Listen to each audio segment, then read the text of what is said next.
Zero two advanced English free hand writing এর আমাদের যে নতুন ব্যাচের আজকে প্রথম ক্লাস। প্রথম ক্লাসের প্রথম অধ্যায় নিয়ে আমরা কথা বলবো। প্রথম অধ্যায়ে আমরা কি শিখব? প্রথম অধ্যায়ে আমরা শিখব প্রথমে পার্টস অফ সেন্টেন্স। একটা সেন্টেন্স লিখতে গেলে আপনাকে সেন্টেন্সের বিভিন্ন অংশের সাথে আগে পরিচিত হতে হবে।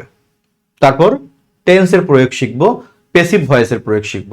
তার মানে বুঝতেই পারছেন সংক্ষিপ্ত আলোচনা না, বরং আলোচনা একটু দীর্ঘ সময় জুড়েই হবে। শুরুতেই বলি, যাদের ধৈর্য খুবই কম, ভাবছেন যে আধা ঘন্টা ক্লাস করবেন বা 10 মিনিট 15 মিনিট, তার জন্য এই ক্লাস একদমই না। কমপক্ষে 2 ঘন্টা সময় যার আছে তার জন্য এই ক্লাস। এবং আজকের এই পুরো ক্লাসটা যদি কেউ মনোযোগ দিয়ে আমার সাথে অংশগ্রহণ করতে পারে এবং যা বলবো তা যদি খাতায় নোট করতে পারে, আমার কথা যদি মনোযোগ দিয়ে শুনতে পারে, ধরে নিতে পারেন ইংলিশ ফ্রি হ্যান্ড রাইটিং এর 3 ভাগের 1 ভাগই আজকে আপনি শিখে যাবেন। মানে সবই থাকবে আলোচনার এখানে। আচ্ছা, এবার লক্ষ্য করেন, ডিজিটাল বোর্ডে যেখানে সবসময় আমরা যা দেখি সব কিছু বোর্ডে লেখা থাকে, অধিকাংশ সময় টিচার শুধু বলে দেয় যে এটা এটা এটা ওটা। সেখানে আমার ক্লাসে একটু ভিন্ন ধর্মিত হবেই স্বাভাবিক। আপনি দেখতে পাচ্ছেন স্ক্রিন কিন্তু ফাঁকা, কিছুই নেই স্ক্রিনে। এই যে ফাঁকা স্ক্রিন, এই ফাঁকা স্ক্রিনে আমি লিখবো আর আপনার কাজ হলো সেগুলো খাতায় নোট করে নেওয়া। এটাই হচ্ছে মূল বিষয়। তার মানে আপনাদেরকে আগে থেকে সব কিছু আমি লিখে নিয়ে আপনাদেরকে জাস্ট বলে দিব যে এখানে কি আছে ওখানে কি আছে, ব্যাপারটা এরকম না। স্ক্রিন একদম ফাঁকা, আমিও লিখবো আপনারাও লিখবেন। আর হ্যাঁ, স্ক্রিনে একটু রিফ্লেকশন হচ্ছে, কোনো ব্যাপার না। সেক্ষেত্রে খাতা কলম নিয়ে আপনাদেরকে অবশ্যই রেডি হয়ে বসতে হবে, সব কিছু লিখতে হবে। আজকে যে যত বেশি লিখতে পারবে তার তত বেশি আজকের ক্লাস করার সার্থকতা। শুরুতে আমি কয়েকটা বিষয় একটু আপনাদের বলে নেই। টেন্সের যে বিষয়টা, টেন্স তো আমরা ছোটবেলা থেকে কম বেশি সবাই শিখি, তাই না? প্রেজেন্ট টেন্স চলবে, পাস্ট টেন্স এবং ফিউচার টেন্স, বিভিন্ন রকম টেন্স আমরা শিখে আসি। তো টেন্স এভাবে শিখে কতটুকু কাজে লাগবে? আপনাকে টেন্স শিখতে হবে যেন এমনভাবে যেন আপনি সেন্টেন্সে সেটা প্রয়োগ করতে পারেন। টেন্স শিখতে হবে এমনভাবে যেন আমি সেন্টেন্সে সেগুলো প্রয়োগ করতে পারি, তাহলে টেন্স শেখা সার্থক। যাই হোক, তাহলে আজকের আলোচ্য বিষয় 3টি: পার্টস অফ সেন্টেন্স, টেন্স এবং প্যাসিভ ভয়েসে সেগুলোর প্রয়োগ। এই নিয়ে আমাদের প্রথম অধ্যায়ে প্রথমে আমরা চলে যাব পার্টস অফ সেন্টেন্স, বাক্যের বিভিন্ন অংশের সাথে পরিচিত। আমরা একটা পেজ বের করলাম, এখানে লিখব, কোনো কন্টেন্ট আগে থেকে নেই, আপনাকে সব লিখে নিতে হবে আমার সাথে। চলুন তাহলে শুরু করি। একটা বাক্যের বিভিন্ন অংশ বলতে কি বোঝায়? বাক্যে কখনো সাবজেক্ট দেখতে পাই, ভার্ব দেখি, অবজেক্ট দেখি, কমপ্লিমেন্ট দেখি, অ্যাডভার্বিয়াল দেখি, তাই না? আবার অ্যাডভার্বিয়ালের ভিন্ন ভিন্ন নাম বলি, কখনো বলি adverb of manner, place, time, reason. এগুলোর সাথে আমরা আগে পরিচিত হব। আমরা 0 থেকে অ্যাডভান্স লেভেলে যাব, লাভ দিয়ে অ্যাডভান্সে যাব না। আচ্ছা, তাহলে আমরা প্রথমে দেখে নেই বাক্যের বিভিন্ন অংশের সাথে আমরা কিভাবে পরিচিত হব। আমি একদিকে লিখলাম ভার্ব। ভার্ব, যে কোনো বাক্যের বিভিন্ন অংশ আপনি খুঁজে বের করতে গেলে সবার আগে খুঁজে বের করতে হবে আপনাকে ভার্ব। ভার্ব খুঁজে বের করলে আপনি সব পেয়ে যাবেন। ভার্ব থেকে সাবজেক্ট পাবেন, ভার্ব থেকে অবজেক্ট পাবেন, সব ভার্ব থেকে বের করা সম্ভব। তাহলে কিভাবে সম্ভব? নর্মালি আমরা জানি যে কাজ করে তাকে বলা হয় কি সাবজেক্ট। আমরা আরো সহজ করে একটু মনে রাখতে পারি যে একটা ভার্বকে কে অথবা কারা দ্বারা প্রশ্ন করলে উত্তর হিসেবে যা পাই সাধারণত তাকে সাবজেক্ট বলা হয়। তবে এর চেয়েও বড় কৌশল হলো যে কাজ করবে সেই বাক্যের সাবজেক্ট। এরপর একটা ভার্বকে যদি আমরা কি অথবা কাকে দ্বারা প্রশ্ন করি, উত্তর হিসেবে যা পাবেন সেটি হলো বাক্যের অবজেক্ট। এগুলো অবশ্যই অবশ্যই খাতায় লিপিবদ্ধ করতে হবে। ক্লাস শেষ করেই পিডিএফ শিট দেন, আমি কিছু লিখি নাই, এই টাইপের স্টুডেন্টরা কখনো রাইটিং শিখতে পারে না। আপনি শিখবেন ইংলিশ ফ্রি রাইটিং, হাত ব্যবহার করবেন না, কলম ব্যবহার করবেন না, কখনো হয় না। এগুলো আপনাকে লিখতে হবে। আমার এই নির্দেশনাগুলো অনুসরণ করে আমার সাথে ক্লাসগুলো করেন, কোর্সটা করেন, খুব ভালো শিখবেন ইনশাল্লাহ। এরকম লাইফে আমি অনেক স্টুডেন্ট দেখি যারা কখনো কিছু লেখে না, শুধু পিডিএফ শিট চায়। বিলিভ মি, তারা কিছু শেখে না। শুধু শিট সংগ্রহ করে প্রিন্ট করে রেখে দেওয়া হয়, আলটিমেটলি কিছু শিখতে পারে না। আপনার খাতা এমনভাবে নোট করবেন যেন কোর্স শেষে আপনার খাতাটা আমার একটা বইয়ের মতো হয়ে যায়। তাহলে একটি ভার্বকে কে বা কারা দিয়ে প্রশ্ন করলে উত্তর হিসেবে যা পাই তার নাম সাবজেক্ট, কি বা কাকে দিয়ে প্রশ্ন করলে উত্তর হিসেবে যা পাই তার নাম হলো অবজেক্ট। এবার একটি ভার্বকে যদি আমরা কিভাবে দ্বারা প্রশ্ন করি উত্তর হিসেবে যা পাই সেটি একটি অ্যাডভার্ব। তবে আমরা যদি তাকে সুস্পষ্ট নামে ডাকি তার নাম হলো adverb of manner. Adverb of manner. একটি ভার্বকে যদি আমরা কোথায় দ্বারা প্রশ্ন করি উত্তর হিসেবে যা পাই তার নাম হলো adverb of place. Adverb of place. একটি ভার্বকে কখন দ্বারা প্রশ্ন করলে উত্তর হিসেবে যা পাই সেটি এক ধরনের সময়, যাকে আমরা বলি অ্যাডভার্ব অফ টাইম। একটি ভার্বকে কেন দ্বারা প্রশ্ন করলে উত্তর হিসেবে যা পাই সেটিও এক ধরনের অ্যাডভার্ব, যাকে আমরা বলি অ্যাডভার্ব অফ রিজন।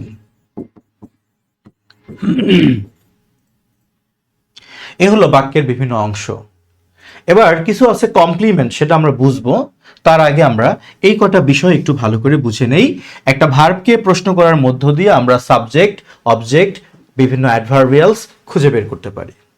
এর জন্য একটা ছোট করে সহজ করে একটা উদাহরণ নেওয়া যেতেই পারে। যদি আমি লিখি যে এরকম করে যে রাকিব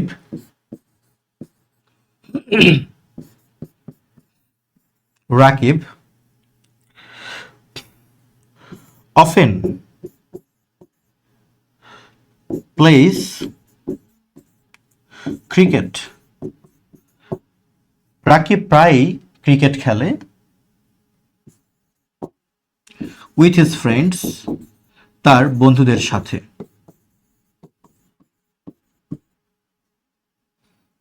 কোথায়? in the field, মাঠে।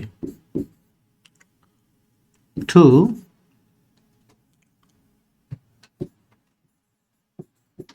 take physical exercise, মানে শারীরিক ব্যায়াম করার লক্ষ্যে বা উদ্দেশ্যে রাকিব প্রায় তার বন্ধুদের সাথে মাঠে ক্রিকেট খেলে। এই যে বাক্যটা, এই বাক্যের আমরা যদি বিভিন্ন অংশের সাথে একটু পরিচিত হই তাহলে আমার মনে হয় বুঝতে একটু সুবিধাই হবে। এই সেন্টেন্সটা আমরা একটু দেখে নেই।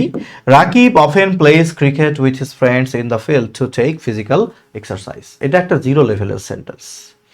আমরা জিরো থেকেই অ্যাডভান্সডে যাব। আজকে অ্যাডভান্স কোনো আলোচনা হবে না, সব জিরো লেভেল নিয়ে কথা হবে। এটা ভালো না শিখলে আপনি অ্যাডভান্সে যেতে পারবেন না। আচ্ছা, এই বাক্যের আমার ভার্ব কোনটা? এই বাক্যের আমার ভার্ব হলো প্লেস। যা দ্বারা কোনো কিছু করা, হওয়া বোঝায়, এটি তো ভার্ব, ক্রিয়া। তাহলে প্লে হলো আমার ভার্ব। এবার আমি ভার্বকে প্রশ্ন করব কি খেলে, উত্তর আসে ক্রিকেট খেলে। এই যে কি দিয়ে প্রশ্ন করলে উত্তর হিসেবে যা পেলাম এটি হলো বাক্যের অবজেক্ট। এখন যদি বলি কে ক্রিকেট খেলে, উত্তর হলো কি রাকিব। তার মানে রাকিব বাক্যের সাবজেক্ট। খেয়াল করেছেন, যে খেলে সে সাবজেক্ট। এই দুইটা দেখতে খুব সহজ মনে হলেও তবু এলোমেলো হয়ে যায়। সতর্ক থাকবেন, যে কাজটা করে সেটা বোঝার জন্য তো আমি কে দিয়েই প্রশ্ন করব, তাই না? কে বা কারা দিয়ে প্রশ্ন করলে সাবজেক্ট পাওয়া যায়, কি বা কাকে দিয়ে অবজেক্ট পাওয়া যায়। কে খেলে? রাকিব, এটা সাবজেক্ট। কি খেলে? ক্রিকেট, এটা অবজেক্ট। আচ্ছা, রাকিব যে ক্রিকেট খেলে কখন খেলে? কখন? উত্তর হলো অফেন, প্রায়ই তো খেলে। তার মানে যে কখন দিয়ে প্রশ্ন করে উত্তর হিসেবে আমি যাকে পেলাম সেটি হলো অ্যাডভার্ব অফ টাইম। তার মানে অফেন একটা অ্যাডভার্ব এবং এটার নাম হলো অ্যাডভার্ব অফ টাইম। আচ্ছা, রাকিব ক্রিকেট খেলে, কিভাবে খেলে? উত্তর হলো বন্ধুদের সাথে খেলে। হ্যাঁ, কার সাথে খেলে আর কিভাবে খেলে একই কথা। কিভাবে খেলে?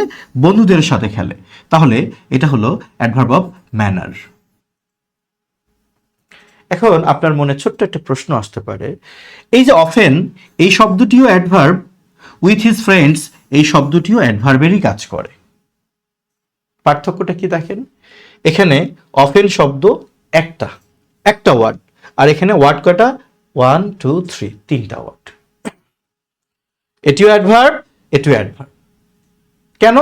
কারণ আমরা যখন একটা ভার্বকে কিভাবে, কোথায়, কখন, কেন দিয়ে প্রশ্ন করি উত্তর হিসেবে যা পাওয়া যায় নর্মালি সেগুলোই অ্যাডভার্ব হয়। আমি প্রশ্ন করেছি যে কখন খেলে, উত্তর আসে প্রায়ই খেলে, সেই হিসেবে অ্যাডভার্ব। কিভাবে খেলে? বন্ধুদের সাথে খেলে, এই হিসেবে এটাও অ্যাডভার্ব। পার্থক্য এখানে একগুচ্ছ শব্দ আর এখানে একটি শব্দ। যখন এরকম একগুচ্ছ শব্দ মিলে একটা পার্ট হয় সেটি একটি ফ্রেজের কাজ করে নর্মালি ফ্রেজ। তাহলে আমরা এটার নাম অ্যাডভার্ব অফ ম্যানার না বলে চাইলে আমরা বলতে পারি adverbial phrase of manner. Adverbial phrase of manner. কিন্তু এই যে অফেনটাকে কিন্তু আমার অ্যাডভার্বিয়াল ফ্রেজ অফ টাইম বলা উচিত হবে না, আমি সিম্পলি বলবো অ্যাডভার্ব অফ টাইম, কারণ একটা ওয়ার্ড। তাহলে অ্যাডভার্ব অফ টাইম আর অ্যাডভার্বিয়াল ফ্রেজ অফ টাইম একই কথা, সময়কে বুঝাবে। পার্থক্য একটা ওয়ার্ড হলে শুধু অ্যাডভার্ব, আর একগুচ্ছ শব্দ হলে কি অ্যাডভার্বিয়াল ফ্রেজ, আর কিছু না। ক্লিয়ার? তাহলে আমরা টাইম পেলাম, ম্যানার পেলাম। এবার আমি ভার্বকে প্রশ্ন করি যে কোথায় খেলে, উত্তর আসে ইন দ্য ফিল্ড, মাঠে খেলে। তার মানে এটাও কিন্তু অ্যাডভার্ব, যেহেতু কোথায় দিয়ে প্রশ্ন করে এটা পেয়েছি উত্তর হিসেবে, তার মানে এটা অ্যাডভার্ব অফ কি? Place, P for place. এটা আপনি একটু বলতে পারেন কমেন্ট বক্সে যে এটাকে আমি অ্যাডভার্ব অফ প্লেস বলবো নাকি অ্যাডভার্বিয়াল ফ্রেজ অফ প্লেস বলবো, কোনটা জানিয়ে দিতে পারেন। অ্যাডভার্ব অফ প্লেস নাকি অ্যাডভার্বিয়াল ফ্রেজ অফ প্লেস, কোনটি বলা উচিত? এবার যদি আমি ভার্বকে প্রশ্ন করি যে রাকিব ক্রিকেট খেলে, কেন খেলে, উদ্দেশ্যটা কি? উদ্দেশ্য কি শুধু আনন্দ? না, শুধু আনন্দ না, উদ্দেশ্য হলো টু টেক ফিজিক্যাল এক্সারসাইজ, শারীরিক ব্যায়াম করার উদ্দেশ্যে। উদ্দেশ্য বুঝালে ইনফিনিটিভ হয়। তাহলে কেন দিয়ে প্রশ্ন করলে আমি উত্তর হিসেবে টু থেকে এক্সারসাইজ পর্যন্ত পেয়ে গেলাম, তার মানে এটা হলো অ্যাডভার্ব অফ কি? রিজন। যেহেতু একটা ফ্রেজ, একগুচ্ছ শব্দ, এটা কি শুধু অ্যাডভার্ব অফ রিজন বলতে পারি নাকি অ্যাডভার্বিয়াল ফ্রেজ অফ রিজন বলতে পারি? অবশ্যই আমার বলা উচিত অ্যাডভার্বিয়াল ফ্রেজ অফ রিজন। তাহলে কি দাঁড়ালো? একটা ভার্বকে প্রশ্ন করে মধ্য দিয়ে সব পেলাম। আমরা আরেকবার দেখে নেই। Rakib often plays cricket with his friends in the field to take physical exercise. এই বাক্যের ভার্ব কি? The verb of the sentence is plays. আমি যদি ভার্বকে প্রশ্ন করি কে খেলে, উত্তর রাকিব। আর কে দিয়ে প্রশ্ন করলে সাবজেক্ট পাওয়া যায়, সো রাকিব সাবজেক্ট। কি খেলে? ক্রিকেট, ক্রিকেট হলো অবজেক্ট। তারপর কিভাবে খেলে? উইথ হিজ ফ্রেন্ডস, এটা হলো অ্যাডভার্ব অফ ম্যানার। কখন খেলে? অফেন, প্রায়, এটা হলো টাইম। কোথায় খেলে? ইন দ্য ফিল্ড, এটা প্লেস। কেন খেলে? টু টেক ফিজিক্যাল এক্সারসাইজ, এটা হলো কি? Reason. Subject, object, adverb of manner, place, time, reason কারা কারা বুঝে গেলেন ঝটপট একটু কমেন্টে জানান তো, কারা এটা বুঝে গেছেন দ্রুত জানাবেন। বুঝলে একটু লিখবেন গট ইট, বা বুঝলে লিখবেন ইয়েস, যেন আমি তো ধরতে পারি যে হ্যাঁ আমি যা বুঝাচ্ছি তা সত্যি সত্যি আপনারা বুঝতেছেন।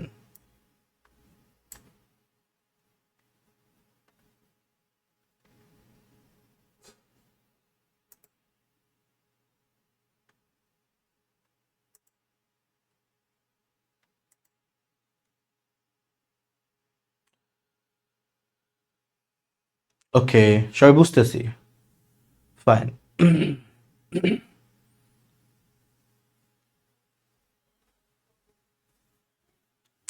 তাহলে বাক্যের বিভিন্ন পার্টের সাথে আমরা পরিচিত হলাম, আরো পার্ট আছে আমরা এবার বুঝবো। এবার আমরা একটু বুঝবো কমপ্লিমেন্ট জিনিসটা কি। আমরা প্রায়ই বলি কমপ্লিমেন্ট, কমপ্লিমেন্ট কি আমরা একটু বুঝে নিই। সে একটা বাক্য লেখা হলো Rakib is my brother. Rakib আমার ভাই। লক্ষ্য করেন এখানে ভার্ব কোনটা? ইজ। ভার্ব হলো ইজ। ইজ যদি ভার্ব হয়, যদি এটা ভার্ব হয়, তাহলে এই বাক্যের সাবজেক্ট কে? রাকিব, এটা হলো সাবজেক্ট। লক্ষ্য করেন নর্মালি আমরা বলি ভার্বের পূর্বেরটি সাবজেক্ট, ভার্বের পরের অংশটিকে আমরা কি বলি? অবজেক্ট বলে থাকি, তাই না? আচ্ছা, সবসময় ভার্বের পরে অবজেক্ট থাকে না। যেমন এইখানে ভার্বের পরে যে অংশটি আছে এটাকে আমি অবজেক্ট বলবো না, বলবো কমপ্লিমেন্ট, এবং এর নাম হলো সাবজেক্টিভ কমপ্লিমেন্ট। এটার নাম সাবজেক্টিভ কমপ্লিমেন্ট। কেন হলো? কারণটা কি? খুব সহজ। আমি যদি এইখানে মাই ব্রাদার যে অংশটুকু আছে সে আমি এই অংশটুকুকে মুছে দিলাম, একবার ভাবেন তো, এই যে একটা বাক্য হলো রাকিব ইজ, এই বাক্যের কার পরিচয়টা ইনকমপ্লিট? রাকিবের পরিচয় বা সাবজেক্টের পরিচয়টা এখানে ইনকমপ্লিট। রাকিব কে? রাকিব কি? তার কোনো কিন্তু পরিচয় নেই। That means subject is incomplete here. Subject is incomplete here. Now, if I write, Rakib is my brother. এই যে ব্রাদার লিখলাম আমি, এটা কার সম্পর্কে তথ্য দিল? সাবজেক্ট সম্পর্কে। এই মাই ব্রাদারের কারণে সাবজেক্টটা কিন্তু এখন কমপ্লিট হয়ে গেল। প্রথমত মাই ব্রাদার এটাকে কমপ্লিট করার কাজ করেছে, সেই সুবাদে আমরা তাকে বলতে পারি কমপ্লিমেন্ট। কমপ্লিমেন্ট কেন এটার নাম সাবজেক্টিভ কমপ্লিমেন্ট বলা হলো? কারণ সাবজেক্ট সম্পর্কে অ্যাড্রেস করলো, সাবজেক্ট সম্পর্কে তথ্য দিল, সেজন্য আমরা এটাকে বলি সাবজেক্টিভ কমপ্লিমেন্ট। তাহলে যে অংশটুকু ভার্বের পরের যে অংশটুকু সাবজেক্ট সম্পর্কে তথ্য দিবে তাকে আমরা অবজেক্ট বলবো না, তাকে আমরা অ্যাডভার্বিয়ালও বলবো না, তাকে আমরা বলবো সাবজেক্টিভ কমপ্লিমেন্ট। তার মানে মাই ব্রাদার এখানে সাবজেক্টিভ কমপ্লিমেন্ট। আচ্ছা, এবার যদি আমি লিখি যে শি বিকেম হ্যাপি, সে খুশি হলো। এই বাক্যের সাবজেক্ট কি? এই বাক্যের সাবজেক্ট হচ্ছে শি, ভার্ব বিকেম, অবজেক্ট কি? হ্যাপি। লক্ষ্য করেন যে শি, সেই কিন্তু হ্যাপি। তার মানে হ্যাপি অংশটুকু কার সম্পর্কে তথ্য দিল? সাবজেক্ট সম্পর্কে তথ্য দিল। এই জন্য হ্যাপিটাও এখানে সাবজেক্টিভ কমপ্লিমেন্ট। তাহলে আমরা কি বলতে পারি? আমরা বলতে পারি যখন কোনো ভার্বের পরবর্তী অংশ ওই বাক্যের সাবজেক্ট সম্পর্কেই তথ্য দেয়, সেটি অবজেক্ট না, অ্যাডভার্বিয়ালও না, তার নাম হলো সাবজেক্টিভ কমপ্লিমেন্ট। ক্লিয়ার? আচ্ছা, এবার আসেন সাবজেক্টিভ কমপ্লিমেন্টের পাশাপাশি আমরা একটু অবজেক্টিভ কমপ্লিমেন্টটাও বুঝে নেই। অবজেক্টিভ কমপ্লিমেন্ট আবার কি জিনিস? সে বলা হলো একটা বাক্য যে উই সিলেক্টেড হিম, আমরা তাকে নির্বাচিত করলাম। উই সিলেক্টেড হিম, আমরা তাকে নির্বাচিত করলাম। এই বাক্যের সাবজেক্ট কে? এই বাক্যের সাবজেক্ট হচ্ছে উই, ভার্ব সিলেক্টেড, অবজেক্ট কে? হিম, তাকে। আচ্ছা, এবার ভাবেন তো আমরা যে তাকে নির্বাচিত করলাম, আমি যদি আপনাকে সেটা গল্প শোনাই যে ভাই শুনেছেন আমরা তো তাকে নির্বাচিত করলাম, এই কথা বললে আপনি আমাকে জিজ্ঞেস করবেন তাকে নির্বাচিত করলেন মানে কি হিসেবে নির্বাচিত করলেন, কি হিসেবে নির্বাচিত করেছেন? তার মানে এখানে অবজেক্টের পরিচয় ইনকমপ্লিট, অবজেক্টের পরিচয়টা এখানে পরিপূর্ণ না। এখন আমি যদি বলি we selected him hour leader, আমরা তাকে আমাদের লিডার নির্বাচিত করলাম, আমাদের নেতা হিসেবে নির্বাচিত করলাম।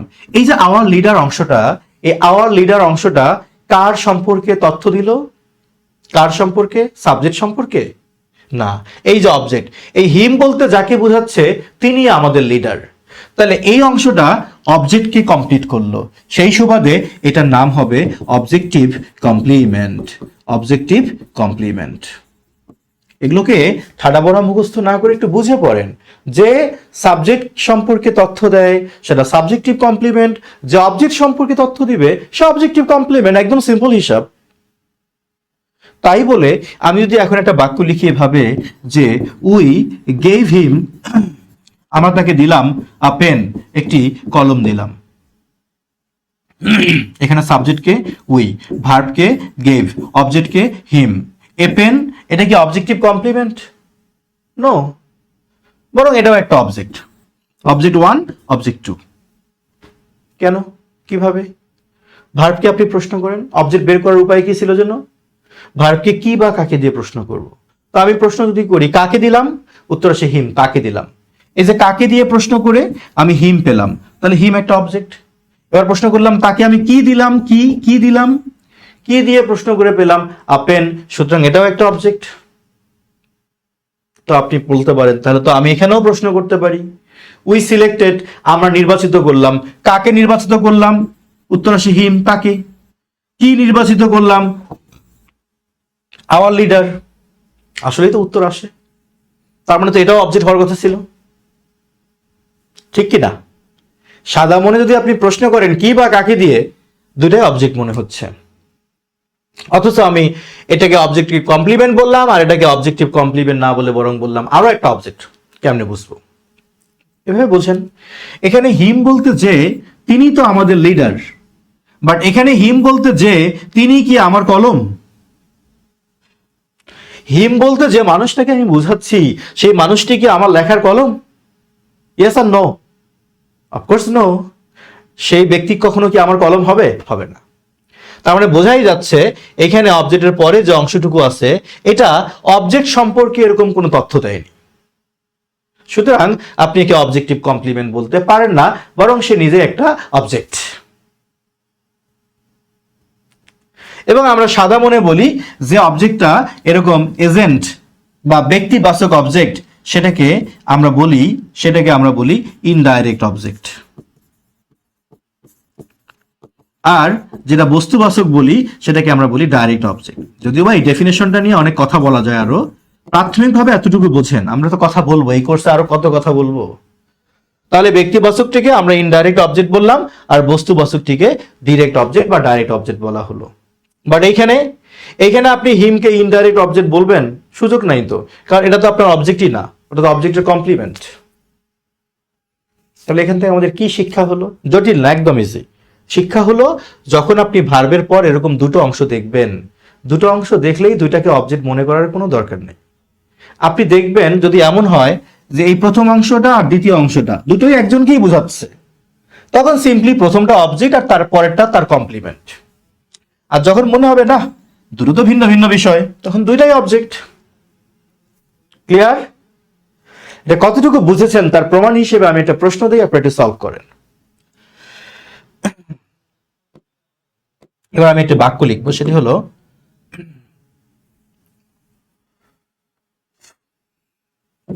উই কল হিম, বা উই কল ট্রিজ, আমরা বৃক্ষকে বলে থাকি ন্যাচারাল শিল্ডস, প্রাকৃতিক ঢাল, যা আমাদের বিভিন্ন দুর্যোগ থেকে রক্ষা করে। আমরা বৃক্ষকে ন্যাচারাল শিল্ড বলে থাকি। এখানে লক্ষ্য করেন, উই তো সাবজেক্ট, কল হচ্ছে ভার্ব, উই হলো সাবজেক্ট, কল হলো ভার্ব। এই ট্রিজ আর ন্যাচারাল শিল্ডস দুটোকে আপনি কি বলবেন? কমেন্ট করেন তো একটু। ট্রিজ কি আর ন্যাচারাল শিল্ডস কি, দুটো কি হবে? এই দুটো যে বলতে পারবে তার মানে সে আজকে পুরোপুরি বুঝে গেছে এখানে কোনটা কি। ঝটপট জানাতে হবে, কমেন্ট করতে হবে। We call trees natural shields, আমরা বৃক্ষকে প্রাকৃতিক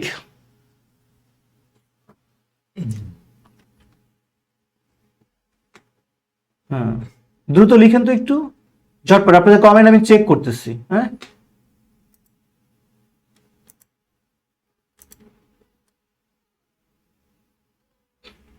কাটলে সমস্যা আছে?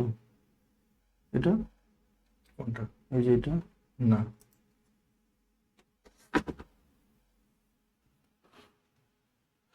we call trees natural shields.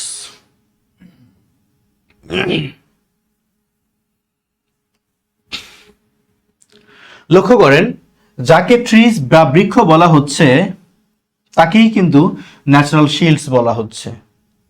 আর শিল্ডকে কি বলে? ধুর, মাঝে মাঝে কিছু শব্দের বাংলা মাথায় আসে না।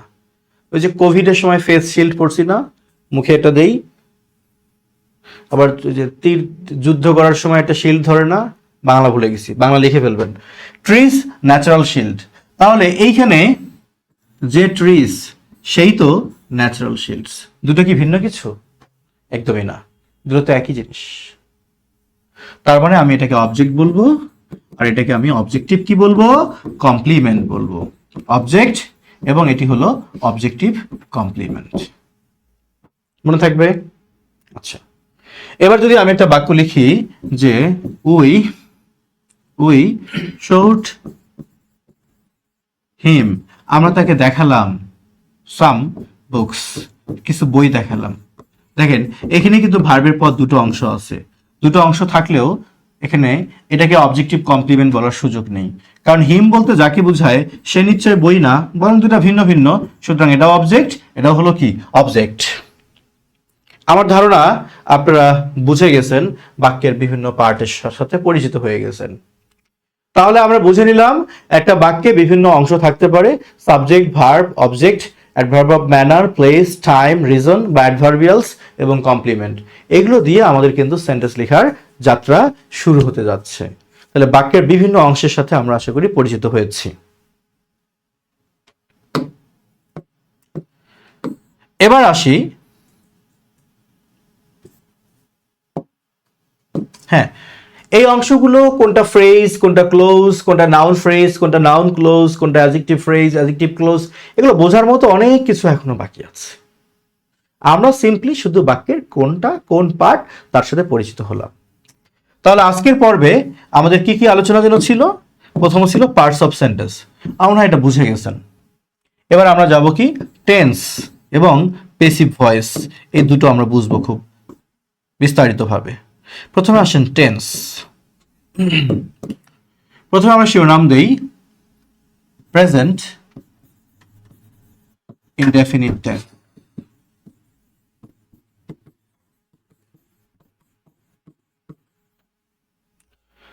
প্রেজেন্ট ইনডেফিনিট টেন্সকে আমরা সেন্টেন্সে কিভাবে প্রয়োগ করব সেটি বুঝবো আমরা।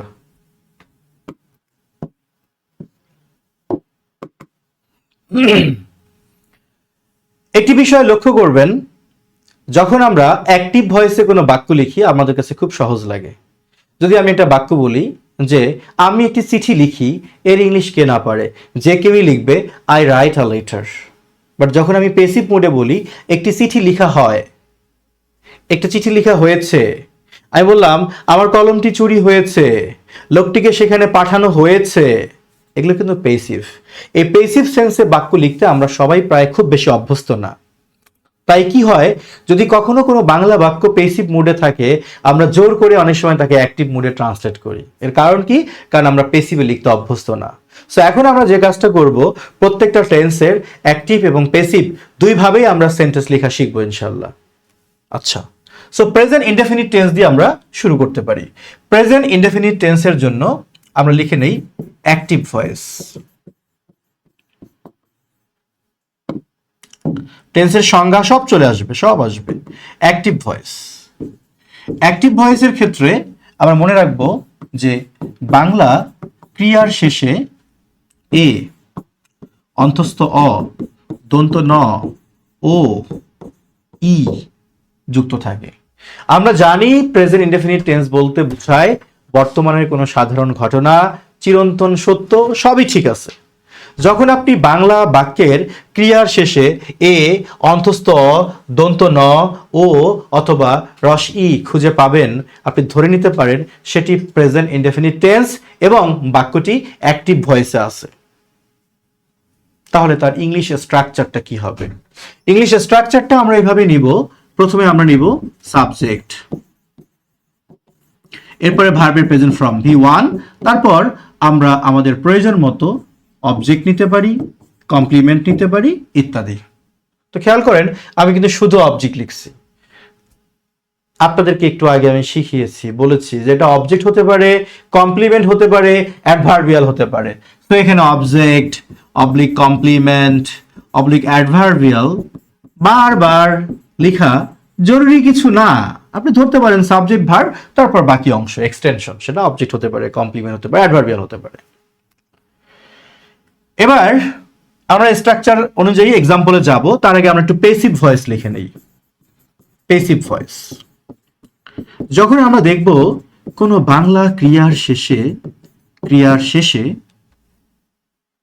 হয় শব্দটি যুক্ত আছে, হয়, বুঝে নেবেন সেটা পেসিভ ভয়েস। বাংলা ক্রিয়া শেষে হয়, যেমন এখানে ইংরেজি শেখানো হয়, যদি কেউ বলে এখানে হয়, এই যে হয়, ক্রিয়ার শেষে হয় থাকা মানে আপনার কাছে দুইটি মেসেজ ক্লিয়ার হবে। এক হলো সেটি প্রেজেন্ট ইনডেফিনিট টেন্স, আরটি হলো সেটি পেসিভ ভয়েস। দুইটা মেসেজ ক্লিয়ার। এবার আমি পেসিভ ভয়েসকে ইংলিশে লিখবো কিভাবে? সেক্ষেত্রে আমি প্রথমে অবজেক্টটিকে সাবজেক্ট হিসেবে নিব, দেন আমি বি ভার্ব হিসেবে প্রেজেন্ট টেন্সের জন্য অ্যাম ইজ আর নিব, তারপর V3 ভার্বের পাস্ট পার্টিসিপল নিব, এরপর আমার অতিরিক্ত অংশ, অবশিষ্ট অংশ, এক্সটেনশন যা আছে আমি তাই দিব। আমি শুরুতেই বলেছি আজকের ক্লাসটি একদমই সবার জন্য না। আজকের ক্লাসের মধ্য দিয়ে সব প্রমাণিত হবে আপনার পক্ষে ইংলিশ ফ্রি হ্যান্ড রাইটিং শেখা সম্ভব কি সম্ভব না। আপনি নিশ্চিত থাকেন পুরো ক্লাসটি করার মতো ধৈর্য আছে মানে আপনার পক্ষে ইংলিশ ফ্রি হ্যান্ড রাইটিং খুব সহজ করে শেখা সম্ভব। আর আপনার এই ক্লাসটুকু করার মতো ধৈর্য নেই, তার মানে আপনার ইংলিশ ফ্রি হ্যান্ড রাইটিং শেখা সম্ভব না, এটা বলবো না, এটা আপনি ভালো জানেন এবং প্রমাণ করে দেখতে পারেন সম্ভব হয় কি না। প্রচুর ধৈর্য লাগবে। গ্রামারের রুলস শেখা আর রাইটিং স্কিল বৃদ্ধির জন্য সাধনা করা দুইটা পুরো ভিন্ন বিষয়, একেবারেই ভিন্ন বিষয়। রাইটিং স্কিল বৃদ্ধির জন্য আপনাকে সাধনা করতে হবে, কারণ রাইটিং হচ্ছে একটা আর্ট, শিল্প। আর শিল্প কখনো এরকম নিয়ম বা স্ট্রাকচার দিয়েই শুধু হয় না। শিল্প বোঝার জন্য অনুধাবন করতে হয়, লেগে থাকতে হয়, সময় দিতে হবে। তাহলে ক্রিয়ার শেষে হয় শব্দটি থাকলে আমরা বুঝে নিব সেটি সেটি সেটি প্রেজেন্ট ডেফিনিট টেন্স এবং সেটি পেসিভ ভয়েস। যেমন আমরা কিছু বাক্য লিখি এবার উদাহরণ হিসেবে। আমি একটা বাক্য লিখলাম যে এখানে এখানে নতুন বই বিক্রি করা হয়। এখানে নতুন বই বিক্রি করা হয়। Suppose you have been asked to translate the sentence into English. আপনাকে এই বাক্যটা ইংলিশে অনুবাদ করতে বলা হয়েছে যে এইখানে নতুন বই বিক্রি হয়। বইয়ের নাম কি? 0 to Advanced English Free Hand Writing। কিন্তু বইয়ের স্বাস্থ্য দেখলে অনেকেই ভয় পেয়ে যাবে, আল্লাহ এত বড় বই আমি পড়বো না, না না না না, আমি এই বই পড়বো না, আমি ডাইরেক্ট ফোকাস রাইটিং এর বই কিনে নিয়ে পড়বো, মানে ঠাডা বড় মুখস্থ করবো, তার জন্য এটা না। তাহলে এখানে নতুন বই বিক্রি করা হয়, এটাকে যদি আমি ট্রান্সলেট করতে যাই ঠান্ডা মাথায়, আপনাকে আগে বুঝতে হবে কোন টেন্স, তারপর বুঝতে হবে কোন ভয়েস, তারপর আপনি কলম দিয়ে লেখা শুরু করবেন। প্রথমত বোঝাই যাচ্ছে একটা বই কখনো একা একা বিক্রি হয় না, বই নিশ্চয়ই বিক্রি হয় বাই সামওয়ান, কারো দ্বারা, সুতরাং এটা পেসিভ ভয়েস। আর যদি সেভাবে আপনি প্র্যাকটিক্যালি পেসিভ না চিনতে পারেন, তার জন্য তো আমার একটা সহজ কৌশল আছেই, যে যখন আমরা দেখব ক্রিয়ার সাথে হয় থাকবে, হয় ক্রিয়া এখানে কোনটা? বিক্রি করা, এটার সাথে বাড়তি একটা ওয়ার্ড যুক্ত আছে কি? হয়। এটার কারণে আমি বুঝলাম, আমি পেলাম দুইটি মেসেজ। এক, এটি প্রেজেন্ট ইনডেফিনিট টেন্স। দুই, এটি পেসিভ ভয়েস। কেন পারবেন না? এখন পেসিভ ভয়েসের স্ট্রাকচার ফলো করেন। প্রথমে আপনাকে অবজেক্ট নিতে হবে, অবজেক্ট তো আমি আগেই চিনিয়েছি। আপনি ভার্বকে প্রশ্ন করবেন কি বা কাকে দ্বারা। যদি সেটা ভুলে যান, সে দায় আপনার। কেন ভুলবেন? মনে রাখতে হবে তো, যা আপনার প্রয়োজন তাকে আপনি কেন ভুলবেন? আপনার প্রিয় মানুষকে কি আপনি চাইলে ভুলতে পারবেন? যখন তখন মন চাইলে ভুলে গেলাম, পারবেন না। সেগুলো ভুলবেন কেন? এগুলো আপনার প্রিয়। ভার্বকে প্রশ্ন করেন বিক্রি করা হয়, কি বিক্রি করা হয়? উত্তর হলো নতুন বই।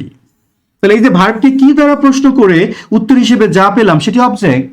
তার মানে আমাকে অবজেক্ট দ্বারা বাক্যটি শুরু করতে হবে। যারা বোঝেননি তাদেরকে আরেকবার ক্লিয়ার করে দেই। এখানে নতুন বই বিক্রি করা হয়, এই যে ক্রিয়ার শেষে হয় শব্দটি আছে, এখান থেকে আমরা বুঝলাম এটি প্রেজেন্ট ইনডেফিনিট টেন্স। এখান থেকে আমরা বুঝলাম যে ক্রিয়ার সাথে হয় আছে মানে এটি প্রেজেন্ট ইনডেফিনিট টেন্সের পেসিভ ভয়েস। যা লিখতে গেলে আমাকে ইংরেজিতে প্রথমে অবজেক্ট দিয়ে শুরু করতে হবে। অবজেক্ট কি? আমি ভার্বকে প্রশ্ন করলাম কি বিক্রি করা হয়, কি দিয়ে প্রশ্ন করলে উত্তর হিসেবে যা আসে তার নাম অবজেক্ট হয়। অবজেক্ট হচ্ছে নতুন বই। তো নতুন বইয়ের ইংলিশ কি? New book. কিন্তু আমি লিখতেছি কি? New books. প্রশ্ন হলো স্যার বুকটা বুকস হলো কেন? মনে রাখবেন বুক একটা common noun. Sir common noun কি? আরেকবার আলোচনা করে বুঝাবো। এখন নর্মালি বোঝেন, যা দ্বারা কোনো কিছুর সাধারণ নাম বোঝায় তার নামই কমন নাউন। যেমন আমার হাতে যা আছে এটা সাধারণ নাম কি? এটা কলম, তাই না? আমাদের এই আঙ্গুলগুলোর কিন্তু আলাদা আলাদা নাম আছে, বাট সাধারণ নাম কি? ফিঙ্গার। এই ফিঙ্গার হচ্ছে কমন নাউন। সো বুক, একটা বইয়ের ভিন্ন ভিন্ন নাম থাকতে পারে। যেমন আমার এই বইটার নাম হলো 0 to Advanced English Free Hand Writing, সেটা একটা প্রপার নাউন, বাট সাধারণ অর্থে এটা একটা কি? বুক, বই। সো বই একটা কমন নাউন। যখন আমরা সেন্টেন্সে কোনো কমন নাউন ব্যবহার করে থাকি, কমন নাউনগুলোকে নিয়ে আপনার দুইটা কাজ করা উচিত। এক হচ্ছে কমন নাউনের পূর্বে আপনি এক্সাক্ট কোনো সংখ্যা দিবেন, যেমন একটা বই, তাহলে আমি বলবো আ বুক। আর যদি একাধিক বই হয় তাহলে আমি লিখবো কি? বুকস। তো এখানে কয়টা বই সেটা তো সুস্পষ্ট করে বলেনি, তাই আমরা বুককে প্লুরাল নাম্বার করলাম কি? বুকস। তার মানে কমন নাউন মানে হয় প্লুরাল করা উচিত, না হলে তার সামনে উপযুক্ত সংখ্যা বা ডিটারমিনার ব্যবহার করা উচিত। এখন যদি বলেন স্যার আমি তো নাম্বার বুঝি না, স্যার আমি তো প্লুরাল বুঝি না, তাহলে আপনারা বলবো স্যার আপনি আমার 0 to Advanced ইংলিশ গ্রামার কোর্সে ভর্তি হয়ে যান। ওখানে গ্রামার শেখেন, এখানে রাইটিং শেখেন, তাহলে দুইটাই শিখবেন। নিউ বুকস অবজেক্ট আমরা পেয়ে গেলাম। অবজেক্টের পরে আমার কি নিতে হবে? এম ইজ আর থেকে যে কোনো একটা নিতে হবে। মন মতো? অবশ্যই না। বুকস যেহেতু প্লুরাল নাম্বার, তাহলে নিশ্চয়ই আমরা আর নিব। সো আমি আর নিলাম। দেন মূল ভার্বের পাস্ট পার্টিসিপল। বিক্রি করার ইংলিশ কি যেন? সেল। সেলের পাস্ট পার্টিসিপল যেন কি? সোল্ড। তো আমি লিখবো sold. New books are sold. এখন বাকি অংশটুকু নেন কোথায়? এখানে হেয়ার। আপনি চাইলে হেয়ারটা বাক্যের শুরুতেও লিখতে পারতেন, সমস্যা নেই। সো আমার বাক্য হয়ে গেল new books are sold here. এখানে নতুন বই বিক্রি করা হয়। এটা হচ্ছে বাক্য। এখন আপনি চাইলে এই বাক্যটাকে আরো দীর্ঘ করতে পারবেন, আরো লং করতে পারবেন, সমস্যা নেই। আমরা সেগুলোর পর্ব রাখছি, আরো সামনে পাবো আমরা। আমি যদি বলি যে এই বাক্যটাকে আমি আরো যোগ করে দিলাম যে সাম্প্রতিক সাধারণ জ্ঞান অর্জনের লক্ষ্যে এখানে নতুন বই বিক্রি করা হয়। এটা কি হলো? অতিরিক্ত অংশ। এর ইংলিশটা আমি এখানে লিখে দেব। মানে আপনি মূল বাক্যাংশ লেখা শিখতে পারলে এগুলো হবে। আপনারা হয়তো যারা আমাকে চেনেন তারা জানেন যে আমি বিশাল বড় বড় English sentence, Bangla sentence practice করাই। জাস্ট ওয়েট অ্যান্ড ওয়াচ, সবই পাবেন। তাহলে আমরা প্রেজেন্ট ইনডেফিনিট টেন্সের পেসিভ কিভাবে হয় তার ধারণা আমরা পেলাম। এবার একটা অ্যাক্টিভের ধারণা পেয়ে যাই। অ্যাক্টিভের ধারণা একটু নিয়ে নেই। বলা হলো যে আমরা এখানে শিখতে আসি। শিখতে আসি। এই বাক্যটা কোন টেন্স, কোন ভয়েস? ভার্ব খুঁজে বের করবেন আগে। ভার্ব কোনটা? ভার্ব হলো আসি বা শিখতে আসি, এটাই হলো ভার্ব। এই যে আমার ভার্ব, এটা আসি, আসো যোগ কি ই, ই আছে না? এই যে বাংলা ক্রিয়া শেষে ই আছে, তার মানে দুইটা মেসেজ ক্লিয়ার। এটি হলো প্রেজেন্ট ইনডেফিনিট টেন্স এবং এর অ্যাক্টিভ ভয়েস। তাছাড়া আমরাই তো আসি সরাসরি। তাহলে আমরা আগে সাবজেক্ট নিব, কারা আসে? আমরা, তার মানে উই। এবার ভার্ব, ভার্ব কোনটা? আসি, আসার জন্য কি কাম। এবার বাকি অংশটুকু কোথায় আসি? হেয়ার, এখানে আসি। এবার কিসের জন্য আসি? শিখতে আসি, টু লার্ন। এখন প্রশ্ন হলো স্যার টুটা কেন দিলাম? টু কেন দিলাম? টু লার্ন কেন দিলাম? যখন দেখবেন এরকম বাংলা ক্রিয়ার শেষে তে বিভক্তি থাকে অথবা কোনো কাজের পেছনে একটি উদ্দেশ্য বোঝায়, এরকম বাংলা ক্রিয়ার শেষে তে বিভক্তি থাকা মানে আপনার টু প্লাস ভার্বের base form, that means infinitive. যেমন শিখতে, তাই টু লার্ন। আর যদি বলি জানতে, টু নো। আমি যদি বলি শেখাতে, টু টিচ। আমি যদি বলি খাইতে, টু ইট। খাওয়াতে, টু ফিড। দেখতে, টু সি। দেখাতে, টু শো। মানে ক্রিয়া প্লাস তে মিনস টু প্লাস ভার্বের বেস ফর্ম। সো আমার সেন্টেন্সটা হলো we come here to learn. আমি যদি বলি কিছু শিখতে আসি, আমরা এখানে কিছু শিখতে আসি, তাহলে we come here to learn something. আমরা এখানে কিছু শিখতে আসি। ক্লিয়ার? তাহলে বাংলা ক্রিয়ার শেষে এ অন্তস্থ দন্ত ন ও ই থাকলে প্রেজেন্ট ইনডেফিনিট টেন্স এবং অ্যাক্টিভ ভয়েস। আর বাংলা ক্রিয়ার শেষে হয় যুক্ত থাকলে সেটা হবে প্রেজেন্ট ইনডেফিনিট টেন্স কিন্তু পেসিভ ভয়েস। আমরা প্রেজেন্ট ইনডেফিনিটের সাথে পরিচিত হলাম, প্র্যাকটিস এখনো করিনি। আজকে পরিচিত হই, প্র্যাকটিস তো চলতেই থাকবে। এবার আসি present continuous tense. Present continuous tense. Present continuous টেন্সের ক্ষেত্রে আমরা কি করব? যখন দেখবেন অ্যাক্টিভ ভয়েস, অ্যাক্টিভ ভয়েস বললে যেটা হয় ক্রিয়ার শেষে তেসি, তেসো অথবা তেসে বা তেসেন যুক্ত থাকে। আর মনে রাখবো প্রেজেন্ট কন্টিনিউয়াস টেন্স বলতে বোঝায় বর্তমানের চলমান ঘটনা। বর্তমানের চলমান ঘটনা হলো প্রেজেন্ট কন্টিনিউয়াস টেন্স। অ্যাক্টিভ ভয়েসের ক্ষেত্রে ক্রিয়ার শেষে তেসি, তেসো, তেসেন যুক্ত থাকে। আর স্ট্রাকচারটা কি হবে? স্ট্রাকচার হবে প্রথমে সাবজেক্ট নিব, তারপর আমরা নাম্বার পার্সন অনুসারে এম, ইজ অথবা আর নিব। দেন আমরা মূল ভার্বের সাথে আইএনজি যুক্ত করব।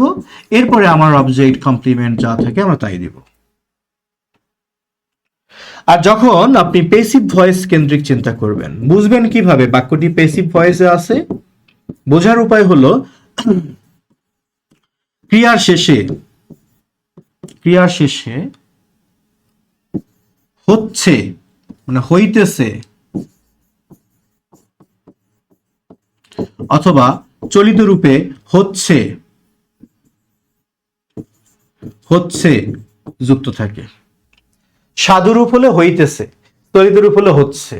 তাহলে অ্যাক্টিভের ক্ষেত্রে ক্রিয়া শেষে তেসি তেসো তেসে থাকে, আর পেসিভে হইতেছে বা হচ্ছে থাকলে বুঝে নেবেন নরমালি সেটা পেসিভ ভয়েস। আর তার স্ট্রাকচারটা হবে, প্রথমে আমাকে নিতে হবে অবজেক্ট, তারপরে আমাকে নিতে হবে অ্যাম বিং অথবা ইজ বিং, এবং তারপর হতে পারে সেটা আর বিং। দেন আমি মূল ভার্বের পাস্ট পার্টিসিপল নেব V3, এরপর আমার অবশিষ্ট অংশ যা থাকে আমি তাই নেব। নোট করে নেবেন, অবজেক্টের পরে অ্যাম being, is being, are being plus V3, তারপর এক্সটেনশন বা অবশিষ্ট অংশ আমরা নিয়ে নেব। ওকে, সেক্ষেত্রে এটা হবে পেসিভ ভয়েস। Thank you. এবার আমরা কিছু এক্সাম্পল নিতে পারি, নেওয়া উচিত। আচ্ছা, এক্সাম্পলটা হলো এরকম, আমি যদি লিখি যে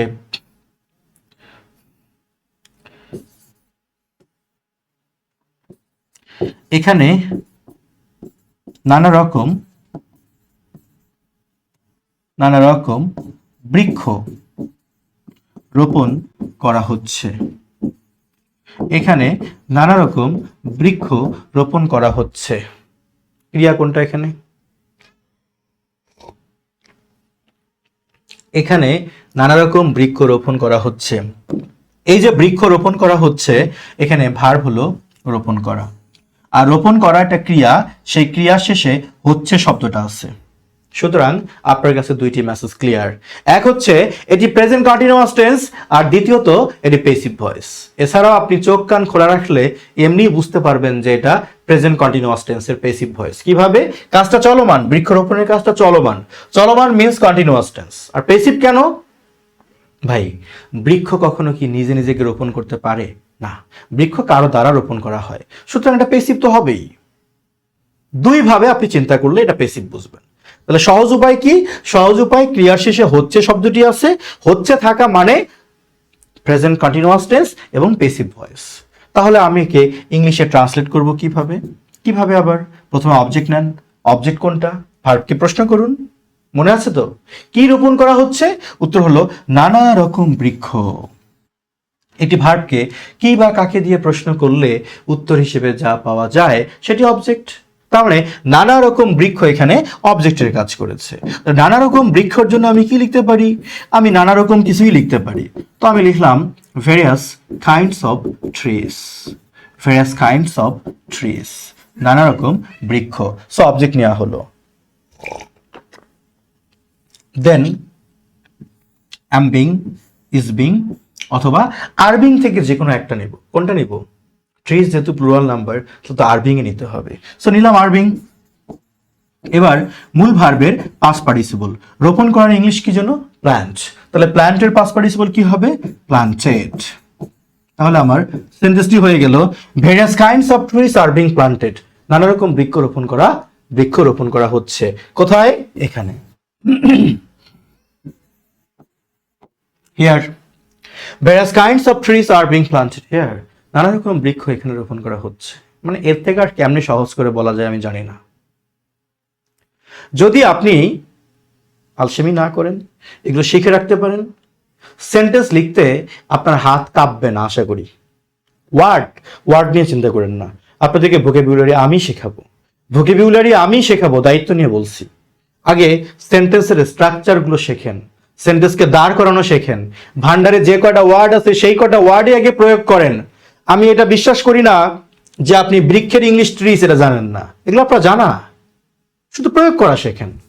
যা জানেন সেগুলো প্রয়োগ করলেই এই জীবন চলে যাবে, মানে যদি চালাতে চান। আর নতুন শিখতে পারলে তো আরো ভালো হয়। এবার আমরা আরেকটা বাক্য লিখে নেই।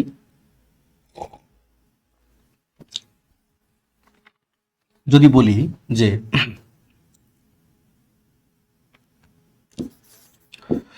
প্রাকৃতিক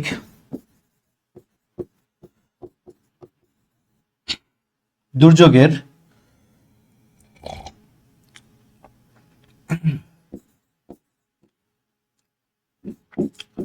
নেতিবাচক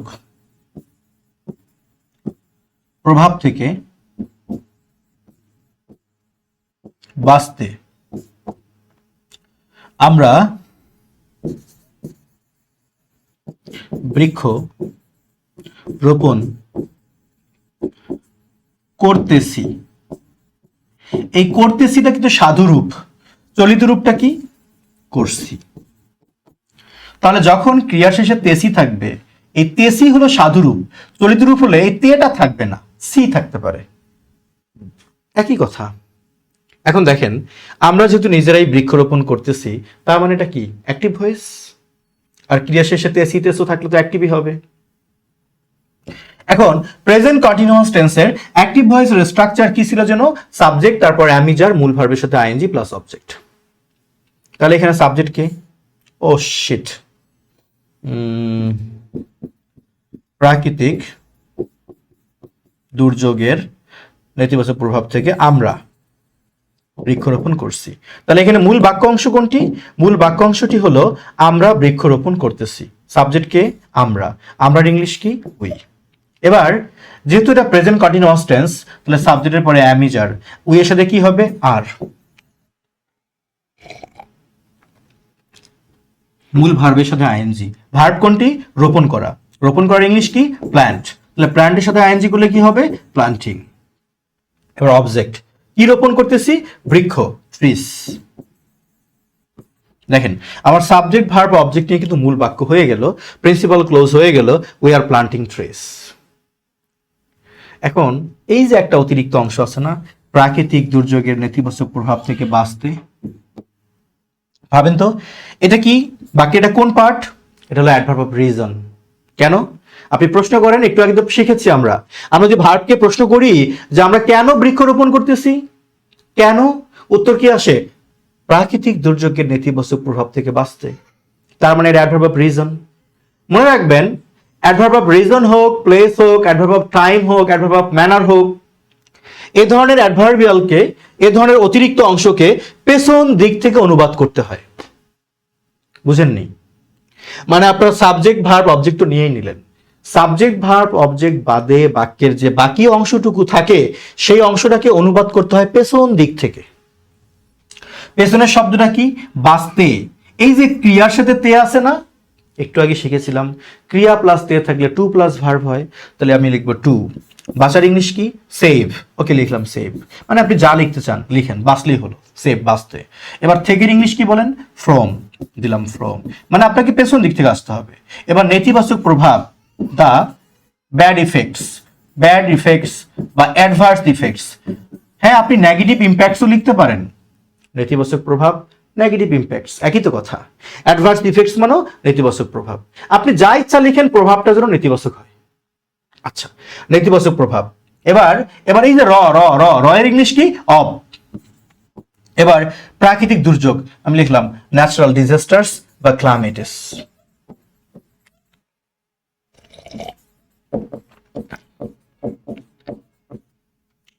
হয়ে গেল। তার মানে আমার বাক্যটা কি হবে? We are planting trees to save from the adverse effects of natural disasters. ছোট্ট একটা কাজ করলে খুব ভালো হয়। আমরা যে বাঁচাবো, বাঁচবে, কে বাঁচবে? কাকে বাঁচাতে? আমরা বৃক্ষরোপণ করি কাকে বাঁচাতে? নিজেদেরকে বাঁচাতে, তাই না? তো আমি যদি সেভের পরে নিজ দায়িত্বে লিখে দেই আওয়ার সেলফস, তাহলে অর্থটা পরিপূর্ণ হয়। বলতে পারেন, বাংলা বাক্যে তো বলে নাই যে নিজেদেরকে বাঁচাতে। না বলুক, বাক্যকে পরিপূর্ণ করার স্বার্থে দুই চারটা ওয়ার্ড আপনি নিজ উদ্যোগে ব্যবহার করতে পারেন, সেটা আপনার অধিকার। পুরো বাক্যটা কি হলো? We are planting trees to save ourselves from the adverse effects of natural disasters. এখন যদি বলেন, স্যার আমি যদি টু সেভ না লিখে আমি যদি লিখি টু প্রোটেক্ট, সুরক্ষিত রাখতে, হ্যাঁ আপনি লিখতে পারেন প্রোটেক্ট। স্যার আমি যদি সিকিউর লিখি, সিকিউর মানে তো নিরাপদ রাখা, হ্যাঁ লিখতে পারেন। এমন কিছু লিখেন যেন আপনি বাঁচেন, তাহলে এখন বাক্যটা কি হলো? We are planting trees to secure ourselves from the adverse effects of natural calamities, natural disasters. আরো একটা মজার বিষয় আছে কি জানেন?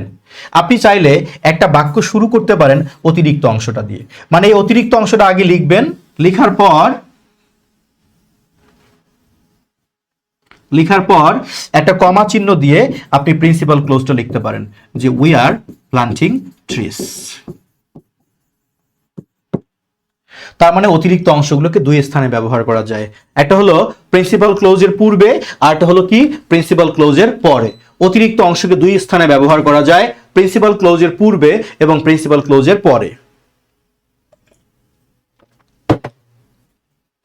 যদি আমি পূর্বে নেই তাহলে আমার অর্থটা আসে এরকম, two secure ourselves from the adverse effects of natural disasters we are planting trees. দেখা যায়। আমার মনে হয় যে আমরা এগুলো আরো প্র্যাকটিস করার জন্য সময় পাবো। শুধু আপনাদের সাহস বাড়ানোর জন্য এই বাক্যটা একটু বড় করলাম। আমরা আরো কত বড় বাক্য করবো তার শেষ নেই।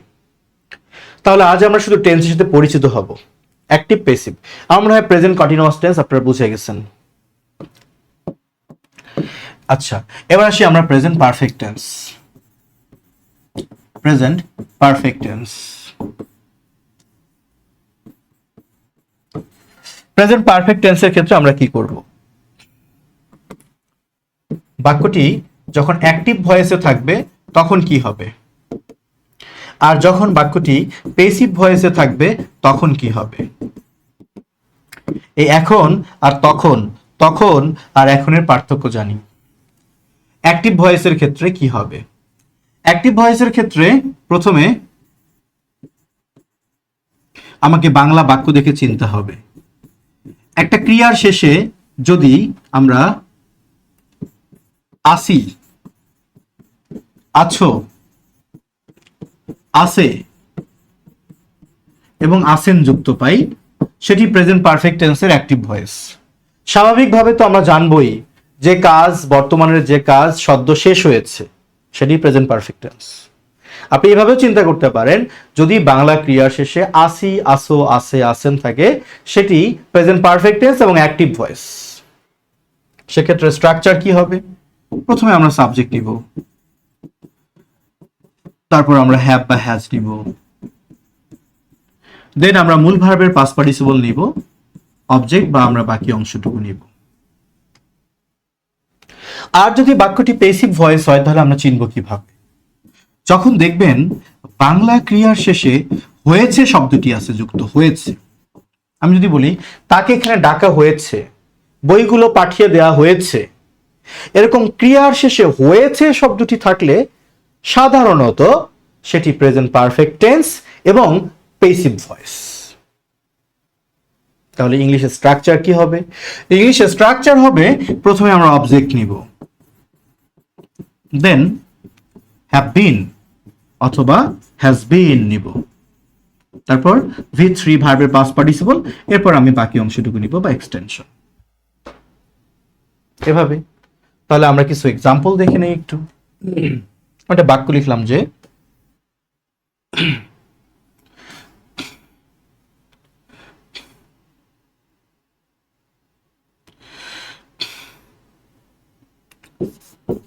নতুন বইগুলো সেখানে পাঠানো হয়েছে। আসলেই পাঠানো হয়েছে। যারা যারা আমার 0 to advance English free hand writing বইটি অর্ডার করেছেন তাদেরকে কিন্তু বইগুলো পাঠানো হয়েছে। নতুন বইগুলো সেখানে পাঠানো হয়েছে। তাহলে এই যে সেন্টেন্সটা আমার, এই সেন্টেন্সটাকে আমি ট্রান্সলেট করব ইংলিশে। তাহলে আমি সবার আগে দেখব ক্রিয়া কোনটা? ক্রিয়া হচ্ছে পাঠানো। আর ক্রিয়ার শেষে কি যুক্ত আছে? হয়েছে। ক্রিয়া তো থাকবে, তার সাথে হয়েছে যুক্ত থাকবে। হ্যাঁ, আছে তো। তার মানে দুইটা মেসেজ আমার কাছে পরিষ্কার। এক হচ্ছে এটি প্রেজেন্ট পারফেক্ট টেন্স, দ্বিতীয়ত হলো এটা প্যাসিভ ভয়েস। তাহলে আমার প্রথমে কি লাগবে? অবজেক্ট লাগবে। আমি ভার্বকে প্রশ্ন করি কি পাঠানো হয়েছে, উত্তর আসে নতুন বইগুলো। এই যে ভার্বকে কি দিয়ে প্রশ্ন করলে উত্তর হিসেবে যা মেলে সেটি অবজেক্ট। ওকে, তাহলে আমার নতুন বইগুলোর কি হবে? আমি লিখবো যে নিউ বুকস, নতুন বইগুলো। এবার যেহেতু পেসিভ ভয়েস, তাহলে আমি হ্যাভ বিন বা হ্যাজ বিন নেব। তো আমি এখানে নিলাম হ্যাভ বিন। কেন? কারণ বুকস হলো প্লুরাল নাম্বার, তাই আমার ভার্ব প্লুরাল হবে হ্যাভ, হ্যাভ বিন। এবার মূল ভার্বের পাস্ট পার্টিসিপল। পাঠানোর ইংলিশ কি যেন? সেন্ড। আচ্ছা, সেন্ডের পাস্ট পার্টিসিপল কি? সেন্ট। ওই যে ভি3 মানে ভার্বের পাস্ট পার্টিসিপল। এবার বাকি অংশটুকু কোথায়? সেখানে। তার মানে আমার বাক্য হয়ে গেল দেয়ার। তাহলে new books have been sent there, নতুন বইগুলো সেখানে পাঠানো হয়েছে। এভাবে আপনি যখন দেখবেন ক্রিয়ার শেষে হয়েছে শব্দটি আছে, সেটি প্রেজেন্ট পারফেক্ট টেন্সের পেসিভ ভয়েস হবে। আচ্ছা, এবার অ্যাক্টিভের একটা এক্সাম্পল নেওয়া যাক। আমি একটু পেসিভকে সত্যি বলতে ফোকাস করতেছি বেশি। কেন? কারণ আমরা অ্যাক্টিভে তো সারা জীবন বাক্য লিখি সবসময়, পেসিভে সত্যি বলতে কমই লেখা হয়। যদি কাউকে বলা হয় যে অনুবাদ করো তো, নতুন বইগুলো সেখানে পাঠানো হয়েছে, অনেকে এটাকে জোর করে অ্যাক্টিভ বানায় যে সামওয়ান মানে কেউ একজন have send the new books, জোর করে অ্যাক্টিভ করে। কারণ পেসিভে আমার লিখতে অভ্যস্ত না অনেকে। এখন যদি আমি একটা অ্যাক্টিভের বাক্য লিখি যে তিনি, বা আমি বললাম যে তারা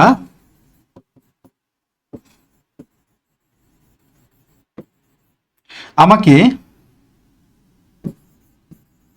একটি বই দেখিয়েছেন,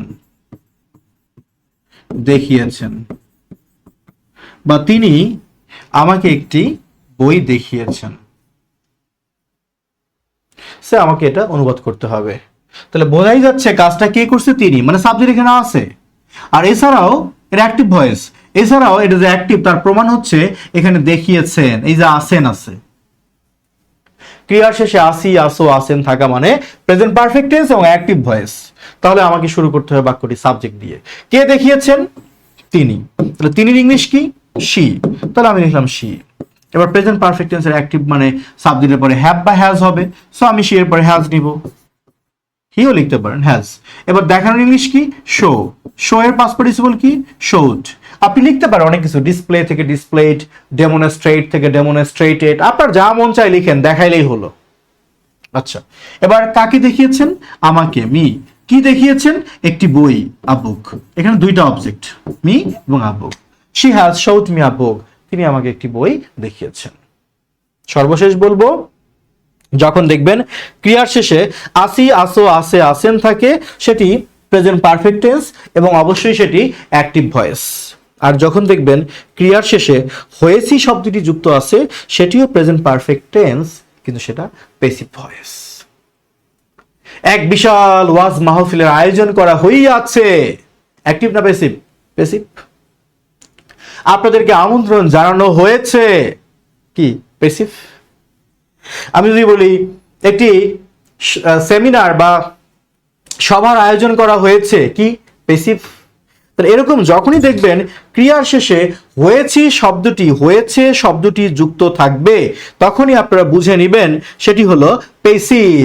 যখন ক্রিয়ার শেষে হয়েছি শব্দটি যুক্ত থাকবে, তখনই হবে পেসিভ ভয়েস। আর যখন ক্রিয়ার শেষে আসি, আসো, আসে, আসেন থাকবে, সেটি হবে অ্যাক্টিভ ভয়েস।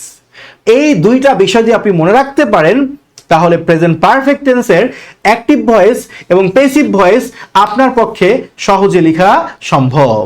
আশা করি বুঝে গেছেন। Thank you. এবার আসি আমরা প্রেজেন্ট পারফেক্ট কন্টিনিউয়াস টেন্স চিনব কিভাবে।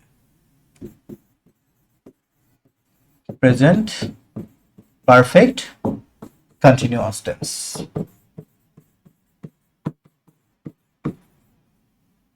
তার মানে যা দ্বারা বোঝায় বর্তমানের চলমান কাজ, তবে কিছু সময় ধরে চলছে,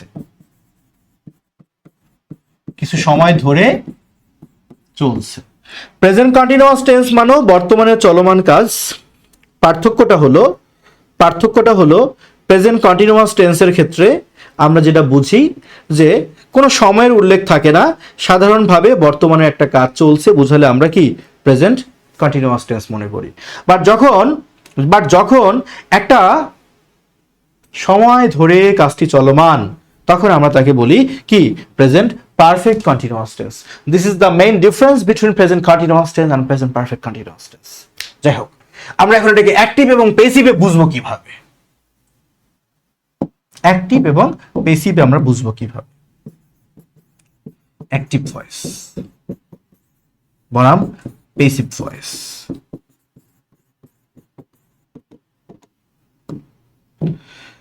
অ্যাক্টিভ ভয়েসের ক্ষেত্রে ওই একই রকম ভাবে ক্রিয়ার শেষে তেসি, তেসু, তেসে এইসব থাকবে, সা সে সেন থাকবে। হ্যাঁ, আর অবশ্যই তো সময়ের উল্লেখ থাকবেই। এটা তো আমি আগেই বলছি, সময়ের উল্লেখ থাকতেই হবে, সেটা অ্যাক্টিভ হোক আর প্যাসিভ হোক। সেক্ষেত্রে আমার স্ট্রাকচারটা হবে subject, then have been or has been, then আমার মূল ভার্বের সাথে আইএনজি যুক্ত হবে, তারপরে আপনার অবজেক্ট হবে, আর সময়ের জন্য আমি আলাদা করে লিখে দেব। আর প্যাসিভ ভয়েসের ক্ষেত্রে কিভাবে বুঝবেন, ক্রিয়া শেষে লেখা থাকবে হচ্ছে,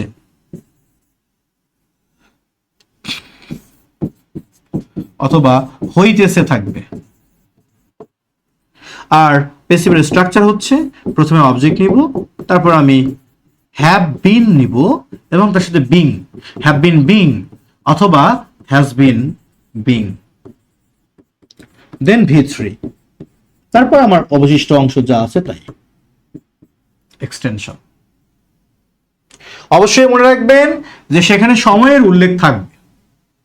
যেমন একটা বাক্য লিখে তাহলে বোঝা যাবে যে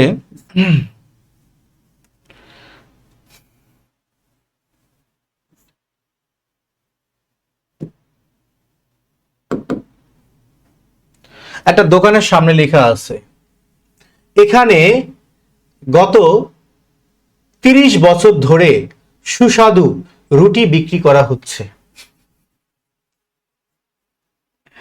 এখানে গত 30 বছর ধরে সুস্বাদু বা মিষ্টি দই বিক্রি করা হচ্ছে। লেখা থাকে না? আপনি ইংলিশে ট্রান্সলেট করবেন কিভাবে? গত 30 বছর ধরে এখানে মিষ্টি দই বিক্রি করা হচ্ছে। লিখে দিলাম যে এখানে 30 বছর যাবত মিষ্টি দধি বিক্রি করা হচ্ছে।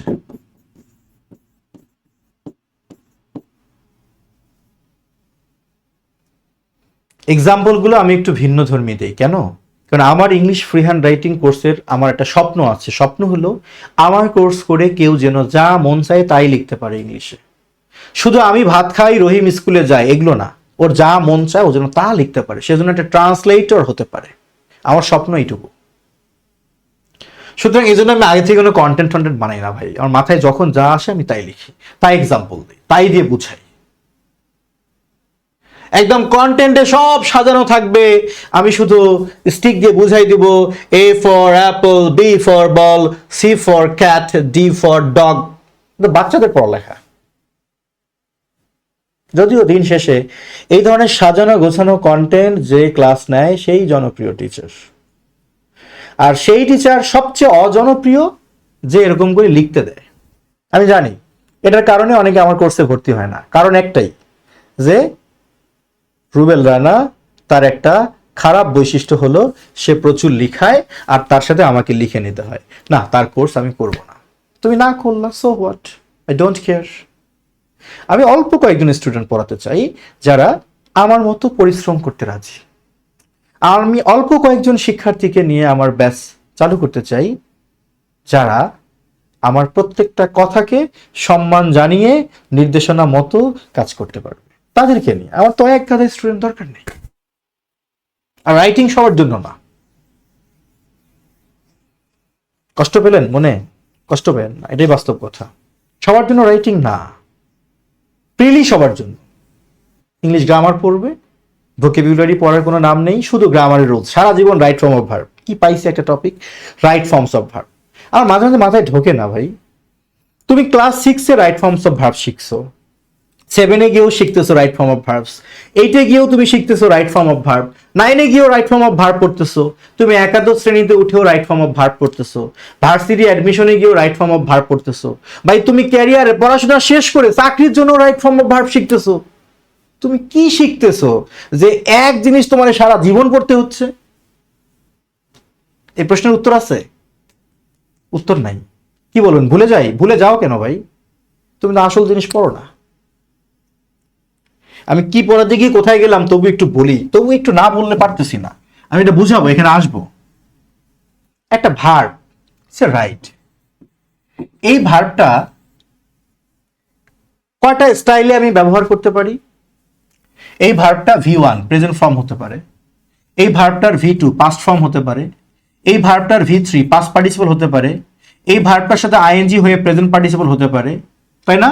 এই ভার্বটার পূর্বে টু যুক্ত করে ইনফিনিটিভ হতে পারে, এই ভার্বটার পারফেক্ট ইনফিনিটিভ হতে পারে, ঠিক কি না? এই ভার্বটার প্রেজেন্ট পার্টিসিপল হতে পারে, এই ভার্বটার পারফেক্ট পার্টিসিপল হতে পারে। এর বাইরে কি কিছু হয়? সম্ভবত হয় না।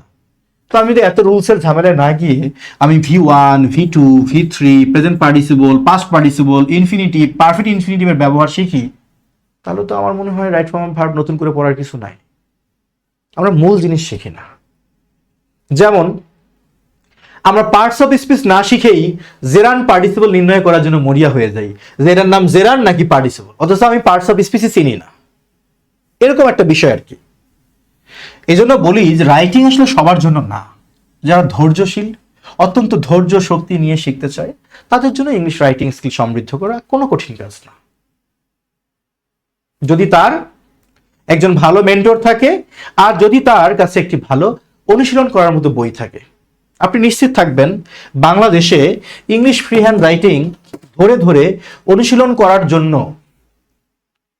অদ্বিতীয় কোনো বই যদি বলি, আমি অবশ্যই বলবো অদ্বিতীয় বই, সেটি হচ্ছে zero two advanced English free hand writing. কেন অদ্বিতীয় বই?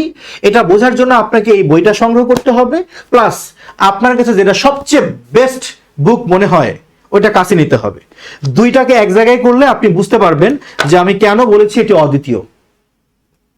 তার আগ পর্যন্ত কোনো কমেন্ট করা যাবে না। পরিপূর্ণ বই, আপনি কোথাও এমন কিছু পাবেন না যেখানে কোনো ব্যাখ্যা নেই, বিশ্লেষণ করা আছে একদম। এটা অনেকে মনে করে অনুবাদের বই, শুধু নো, এটা অনুবাদের না। এখানে আপনি কি চান? Reading comprehension, focus writing, essay writing, argument writing, summary writing, letter, story, paragraph writing, feature writing, letter to editor, translation Bengali to English, English to Bengali, sentence making, সব আছে। যেটা বলছিলাম, মূল কথা হচ্ছে আপনাকে সময় দিয়ে একটু শিখতে হবে, তা না হলে কোনো বই টই করে লাভ হবে না। এখানে 30 বছর যাবত মিষ্টি দধি বিক্রি করা হচ্ছে।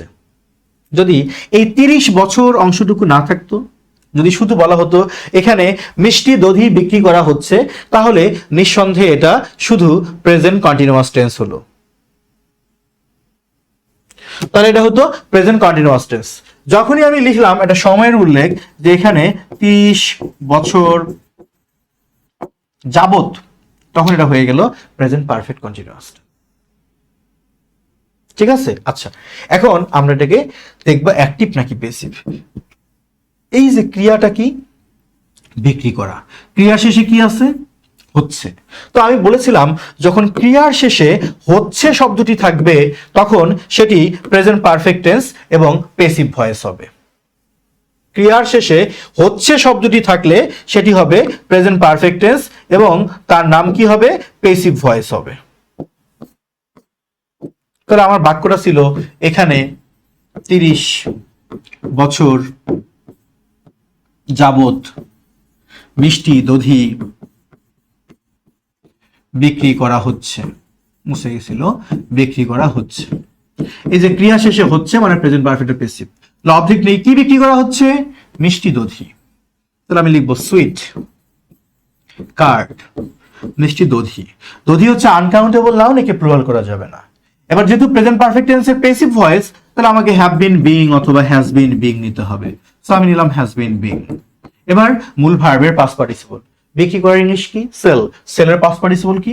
সোল্ড। সোল্ড। এবার কোথায়? এখানে। উত্তর হলো হেয়ার, এখানে। এবার আসেন 30 বছর যাবত। এটার জন্য আমি কি লিখবো? For 30 years, for 30 years. যখন দেখবেন সময়ের পূর্বে ধরিয়া অথবা যাবত উল্লেখ আছে, নর্মালি সেখানে আমরা ফর ব্যবহার করি, অর্থাৎ যেটাকে আমরা বলি টোটাল টাইম, টোটাল টাইম মোট সময়টার পূর্বে ফর বসে।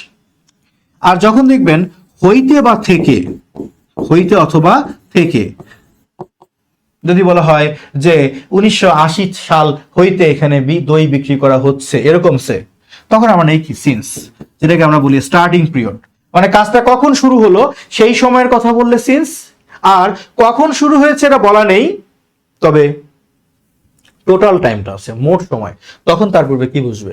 For. This is difference between since and for. কি সুন্দর না? এভাবে যদি আপনি বাক্য লিখতে পারেন, আপনার রাইটিং স্কিল কেন সমৃদ্ধ হবে না ভাই? অবশ্যই হবে। তাহলে আমরা প্রেজেন্ট পারফেক্ট কন্টিনিউয়াস টেন্সও বুঝে গেলাম। এবার চলুন আমরা পাস্ট ইনডেফিনিট টেন্সে যাব। পাস্ট,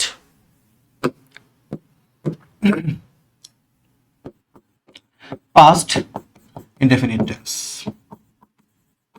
আমরা যা বলি কি অতীতের ঘটনা, হ্যাঁ, অতীতের সাধারণ ঘটনা।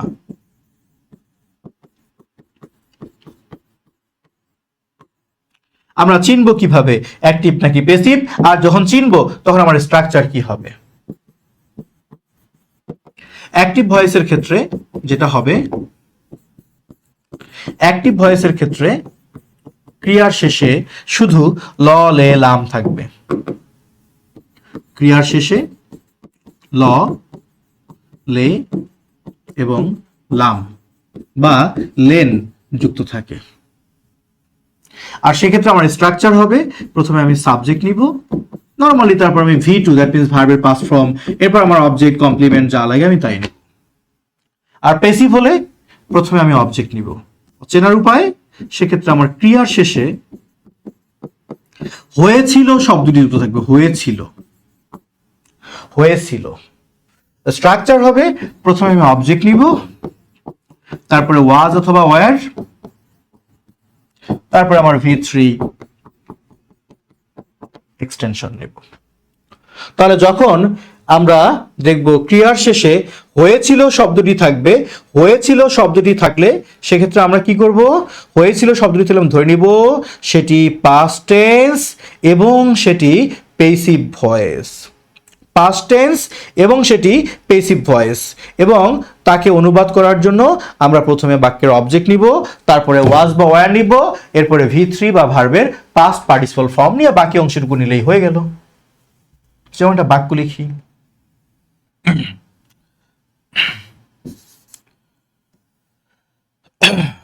গতকাল এখানে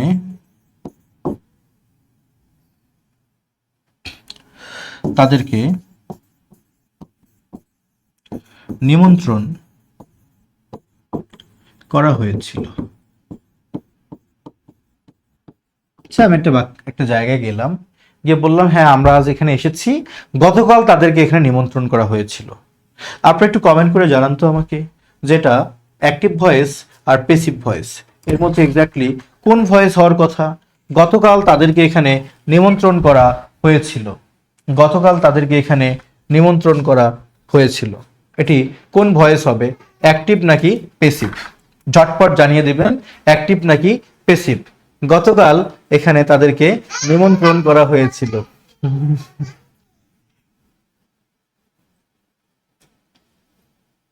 অ্যাক্টিভ নাকি প্যাসিভ?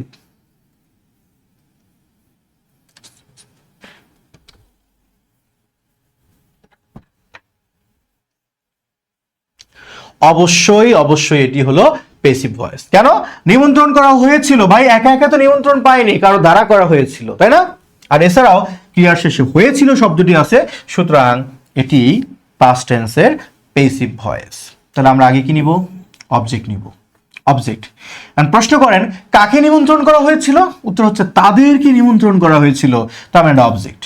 সো প্যাসিভ করতে গেলে অবজেক্টটা তো সাবজেক্ট হবে, তাহলে তাদের ইংলিশ কি? দেয়ার বা দেম। আমি দেম না লিখে দে লিখবো, কারণ আমার সাবজেক্টিভ ফর্ম দরকার, অবজেক্টিভ সাবজেক্ট হলো।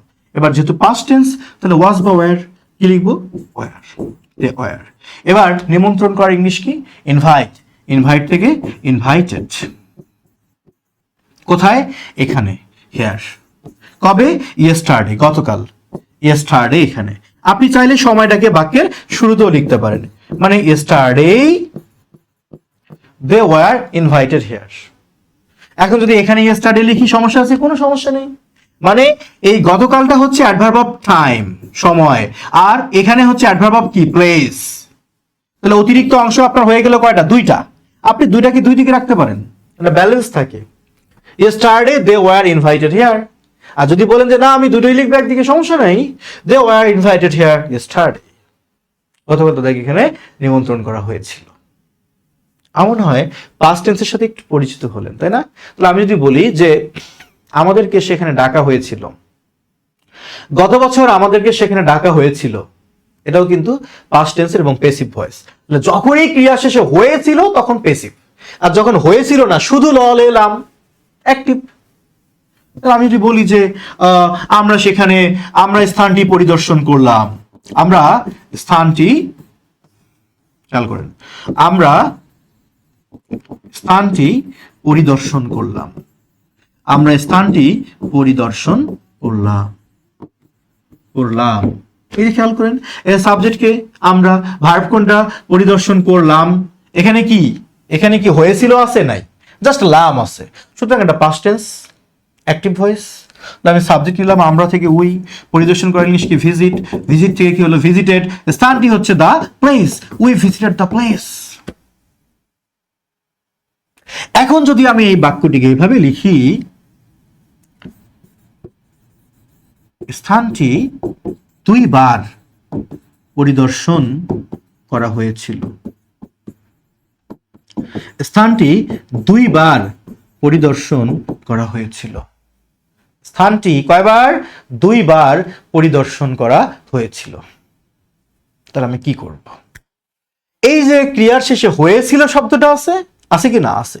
সুতরাং এইটি, এই হয়েছিল শব্দটির কারণে এটা পাস্ট টেন্সের পেসিভ ভয়েস হয়ে গেল, পাস্টের passive voice.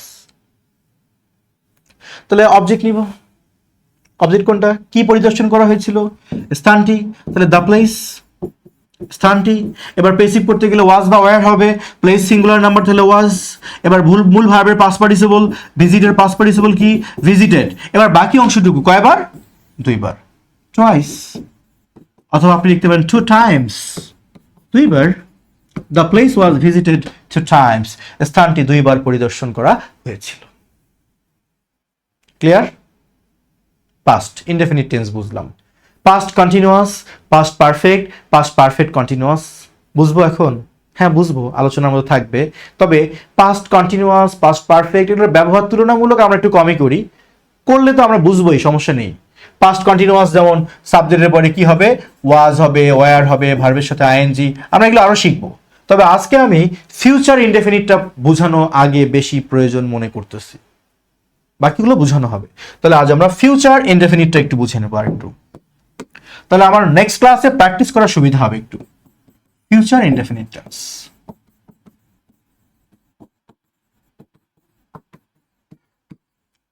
Future indefinite tense হচ্ছে কি? ভবিষ্যতে ঘটবে, তাই না?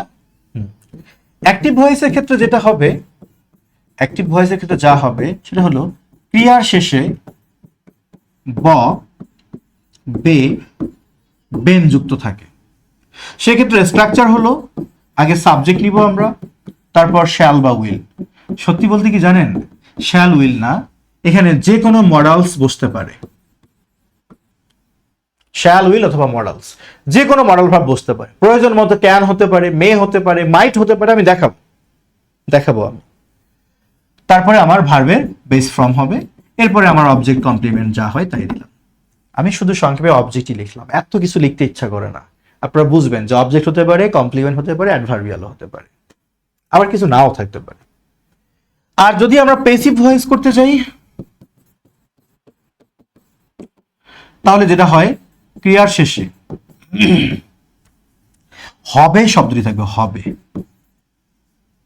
হবে থাকলে পেসিভ বুঝবেন। পেসিভ ফিউচার টেন্সের পেসিভ, ক্রিয়ার সাথে হবে হবে, তখন পেসিভ কি হবে? অবজেক্ট হবে, এরপরে যে মডেলটাই থাকবে শ্যাল হোক, উইল হোক, যে মডেলই থাক না কেন তার সাথে বি যুক্ত হবে। তার মানে শ্যাল বি, উইল বি, আর ক্যান থাকলে কি হবে? Can be. মে থাকলে মে বি, মানে বি যুক্ত হবে। দেন ভার্বের পাস্ট পার্টিসিপল প্লাস এক্সটেনশন যুক্ত হবে। ক্রিয়া প্লাস হবে বুঝালে। আমি যদি বলি যে তোমার জন্য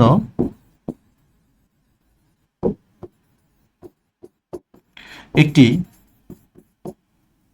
নতুন বই সংগ্রহ করা হবে। হ্যাঁ, চিন্তা করো না, তোমার জন্য একটি নতুন বই সংগ্রহ করা হবে। হবে, তুমি কি চাও তোমার জন্য একটি নতুন বই সংগ্রহ করা হবে? এটা আমি অনুবাদ করার আগে দেখে নেব কোন টেন্স এবং কোন ভয়েস। তোমার জন্য একটি নতুন বই সংগ্রহ করা হবে, এমনিতেও বোঝা যায় এটা পেসিভ ভয়েস, কারণ বই কখনো একা একা সংগ্রহ হবে না, বরং কারো দ্বারা করা হবে। আর যদি আপনি এত গভীরে রিস্ক করতে না পারেন, সমস্যা নেই তো, আপনি জাস্ট খুঁজেন ক্রিয়া কোনটা, সংগ্রহ করা, আর ক্রিয়ার শেষে কি আছে? হবে। ক্রিয়ার শেষে হবে থাকলে সেটি ফিউচার টেন্সের পেসিভ ভয়েস। কি দরকার? First of all you need an object. So what is the object? To find the object you have to ask the verb with কি or কাকে। কি বা কাকে দিয়ে প্রশ্ন করলে you will get the object. কি সংগ্রহ করা হবে? একটি নতুন বই। So this is object. তাহলে আমি লিখব a new book. A new book. এবার আমার shall be বা will be, নিশ্চয় এটা will be, third person will be। এবার মূল ভার্বের পাস্ট পার্টিসিপল, সংগ্রহ করার ইংলিশ কি? কালেক্ট। কালেক্টের পাস্ট পার্টিসিপল কি হবে? কালেক্টেড। আর new book will be collected. হলো তো? এখন বাকি অংশটুকু লিখেন, তোমার জন্য। যে কোনো অতিরিক্ত অংশ লিখতে হয় পেছন দিক থেকে। জন্যর ইংলিশ কি? ফর। For you. তোমার বাক্যটা কি হলো? A new book will be collected for you. A new book will be collected for you. তোমার জন্য একটি নতুন বই সংগ্রহ করা হবে। কেন পারবেন না? পারবেন, অবশ্যই পারবেন, চেষ্টা করলে সম্ভব। তাহলে এভাবে ক্রিয়ার সাথে হবে থাকলে সেটা ফিউচার ইনডেফিনিট টেন্স, আর যদি হটা বাদ দিয়ে শুধু ববে বেন সেটা অ্যাক্টিভ ভয়েস। আমি যদি বলি যে আমি তোমার জন্য একটি নতুন বই সংগ্রহ করব, দেখেন তো ক্রিয়া শেষে ব বে বো আছে না? এই যে আছে তো, এবং আমি নিজেই করব, তার মানে এটা অ্যাক্টিভ ভয়েস, ফিউচার টেন্সের অ্যাক্টিভ ভয়েস। আই উইল বা আই শ্যাল, জোর দেওয়ার জন্য আমি উইলও বলতে পারি। নর্মালি আই এর পরে শ্যাল হয় ট্র্যাডিশনাল নিয়ম অনুযায়ী, বাট একটু বেশি গুরুত্ব দিলে শ্যাল না হয় কি হয়? উইল হয়। সো লিখতে পারেন আই উইল কালেক্ট, কি সংগ্রহ করব? একটা নতুন বই, আ নিউ বুক। এবার বাকি অংশটুকু কি? তোমার জন্য, for you. I will collect a new book for you. আমি তোমার জন্য একটা নতুন বই সংগ্রহ করব। বুঝতে পারছেন? আচ্ছা,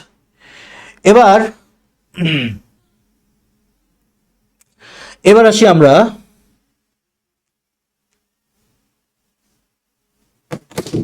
নতুন বইয়ের কথায় আসি। এই যে সেই নতুন বই,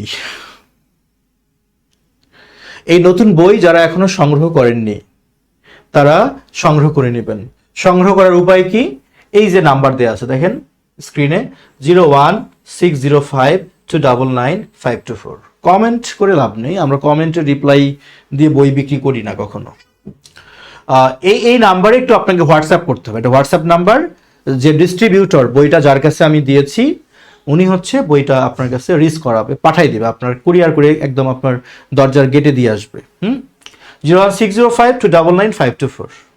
এখানে আপনাকে নক করতে হবে, নক করলে আপনি বইটা পেয়ে যাবেন। বইয়ের দাম কত তাই তো বলে দিব। বইয়ের দাম, শুধু বইয়ের দাম 600 টাকা, আর কুরিয়ার চার্জ আপনার। অনেকে বলে আমাদেরকে যে স্যার, বা অনেকে বলে ভাই কুরিয়ার চার্জ ফ্রি দেওয়া যায় না। পাগলা, পৃথিবীতে কেউ কুরিয়ার চার্জ ফ্রি দেয় না ভাই, কেউ দেয় না। অনেকেই তো বলে যে বই নিলে কুরিয়ার চার্জ ফ্রি, কেমনে সম্ভব? কুরিয়ার কি বইয়ের প্রকাশকের? No. Sundarban courier, state first courier কি আমার? আমার তো না, আমি কেমনে ফ্রি করব? মানুষ দামটা কুরিয়ার চার্জটা বইয়ে যুক্ত করে নেয়, নিয়ে তারপর বলে ফ্রি। এগুলো বলার কি দরকার? চার্জ তোমার ভাই, বই লাগবে তোমার, চার্জও তোমার, আমরা শুধু বইটা দিব। আবার অনেককে দেখি শুনে অনেকে বলে আমাকে যে যে আপনি বইটা দিয়েছেন, এই কয়টা পেজের দাম 600 টাকা। মানে আপনাদেরকে একটু ক্লাসের মাঝে একটু দুঃখ শেয়ার করি আর কি। হ্যাঁ, অনেকে আমাদেরকে বলে এই কয়টা পেজের দাম 600 টাকা। এরকম যাদের চিন্তা ভাবনা আজ তাদেরকে বলি ভাই, এরকম সাদা পেজ দেখে আপনি কিনে নেবেন, এরকম সাদা পেজ কিনে নিয়ে আপনি নিজে নিজে লিখবেন, তাহলে হয়ে যাবে। এই কয়টা সাদা পেজ কিনতে গেলেও এখনকার বাজারে এই কয়টা পেজের দাম, সাদা পেজ কিনতে গেলেও এটার দাম হবে 300 টাকা। শুধু সাদা পেজ, হোয়াইট পেপার যদি কিনতে যান, এখানে আপনার 300 টাকার কাগজ সাদা পেজ কিনতে গেল। আমি এই বইটার দাম যদি 5000 টাকাও ধরি, আপনি বলতে পারবেন না যে দামটা বেশি, বলার সুযোগ নেই। একজন লেখক তার বইয়ের মূল্য কত ধরবে, সেটা বাংলাদেশের ওই বিএসটিআই কিংবা আপনার কি যেন আরো কি যেন আছে না, ভোক্তা অধিকার, তারা কখনো নির্ধারণ করে দেওয়ার অধিকার রাখে না যে একটা বইয়ের দাম কত ধরবে। একটা লেখক কখনো বইয়ের পাতা বিক্রি করে না, কাগজ বিক্রি করে না। একটা লেখক তার অর্জিত জ্ঞান, অভিজ্ঞতাকে লিপিবদ্ধ করে আপনার কাছে শেয়ার করে, যা আপনি অর্থ দিয়ে কিনে নেওয়ার সক্ষমতা রাখেনই না। সেটা আমি শুধু না, যে কোনো লেখকের ক্ষেত্রে যদি আমরা ভুল করে ভাবি 600 টাকা দিয়ে আমি লেখককেই কিনে নিলাম। সো এখানে পেজ গুণে কখনো বই বিক্রি হয় না, যদিও আমার বইয়ে প্রায় 600 পেজ। তো আমি এটা বোঝাচ্ছি যে যদি এখানে বইয়ের পেজ হতো 50টা, তার দাম যদি কেউ ধরতো 600 টাকা, ঠিক আছে, তার জন্য ঠিক আছে। সে তো আপনার কাছে সাদা কাগজ বিক্রি করতেছে না। আমরা এই জিনিসটা কেন যেন বুঝি না। মানে দুই একজন মাঝে মাঝে মেসেজ দেয়, তাই আর কি আপনাদের কাছে শেয়ার করলাম। তারা আমাকে বলে আর কি যে এই বইয়ের দাম 600 কেন? তা আমি আবার দুষ্টুমি করে একটু জিজ্ঞেস করি, রিপ্লাই দেই মেসেজে যে কত হওয়া উচিত, সে দেখে আবার কিছু বলে না। পেজ গুনে কখনো বইয়ের দাম। এই বই এতটাই তথ্যবহুল, এই মুহূর্তে যারা আমাকে দেখতেছে তাদের মধ্যে সংখ্যায় বেশি না, দুই একজন হলেও থাকতে পারে যে এই বই সংগ্রহ করেছে। তাদের মধ্যে দুই একজন হলেও বিশ্বাস করবে এই বইটার দাম 6000 টাকা হলেও কম হবে। এটা কে বিশ্বাস করবে? যার এটা বোঝার মতো সক্ষমতা আছে যে এর ভেতরে কি আছে, যার ধৈর্য নিয়ে পড়ার মতো সক্ষমতা আছে, সে বুঝবে এর দাম কেন 6000 হলেও লস নেই। আর যার এটা পড়ার মতো ধৈর্য নাই, তার কাছে এটা 60 টাকা দাম দিলেও লস। যেমন আমি যদি এটা ভাঙাড়ির দোকানে গিয়ে বলি যে ভাই, মানে যারা পুরাতন বইপত্র কিনে, যে ভাই এই বইটা আমি দিব, কয় টাকা দিবেন? ভাঙাড়ির দোকানে হাতে ধরে আগে বলবে 10 টাকা দিতে পারি, রেখে যান, বইয়ের দাম কম, খাতার দাম হলে বেশি হতো। সো বইটা কে পড়বে তার উপর নির্ভর করবে এর ভ্যালু কত। এতগুলো আজাইরা কথা না বললেও চলতো, বললাম। বাংলাদেশের পাঠক সমাজ আগের যে একটা শক্তিশালী অবস্থায় ছিল, আস্তে আস্তে তার অবনতি হচ্ছে। পাঠকের সংখ্যা কমতেছে, পাঠকের সংখ্যা খুব কমতেছে। আমরা অনলাইন বিভিন্ন নিউজে শিরোনাম দেখেই মন্তব্য করি, ভেতরে পড়িও না।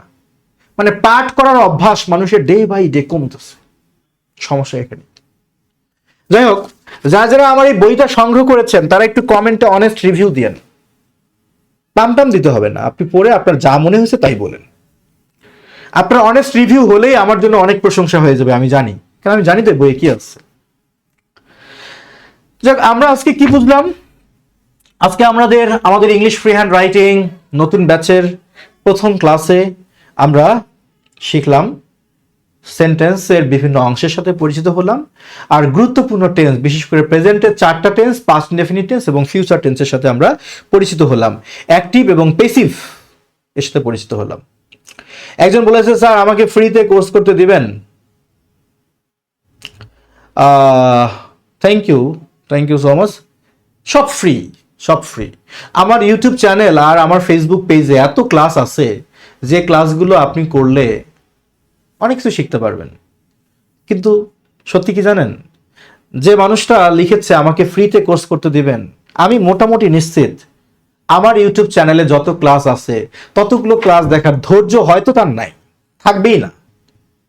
অনেক শিখতে পারবেন।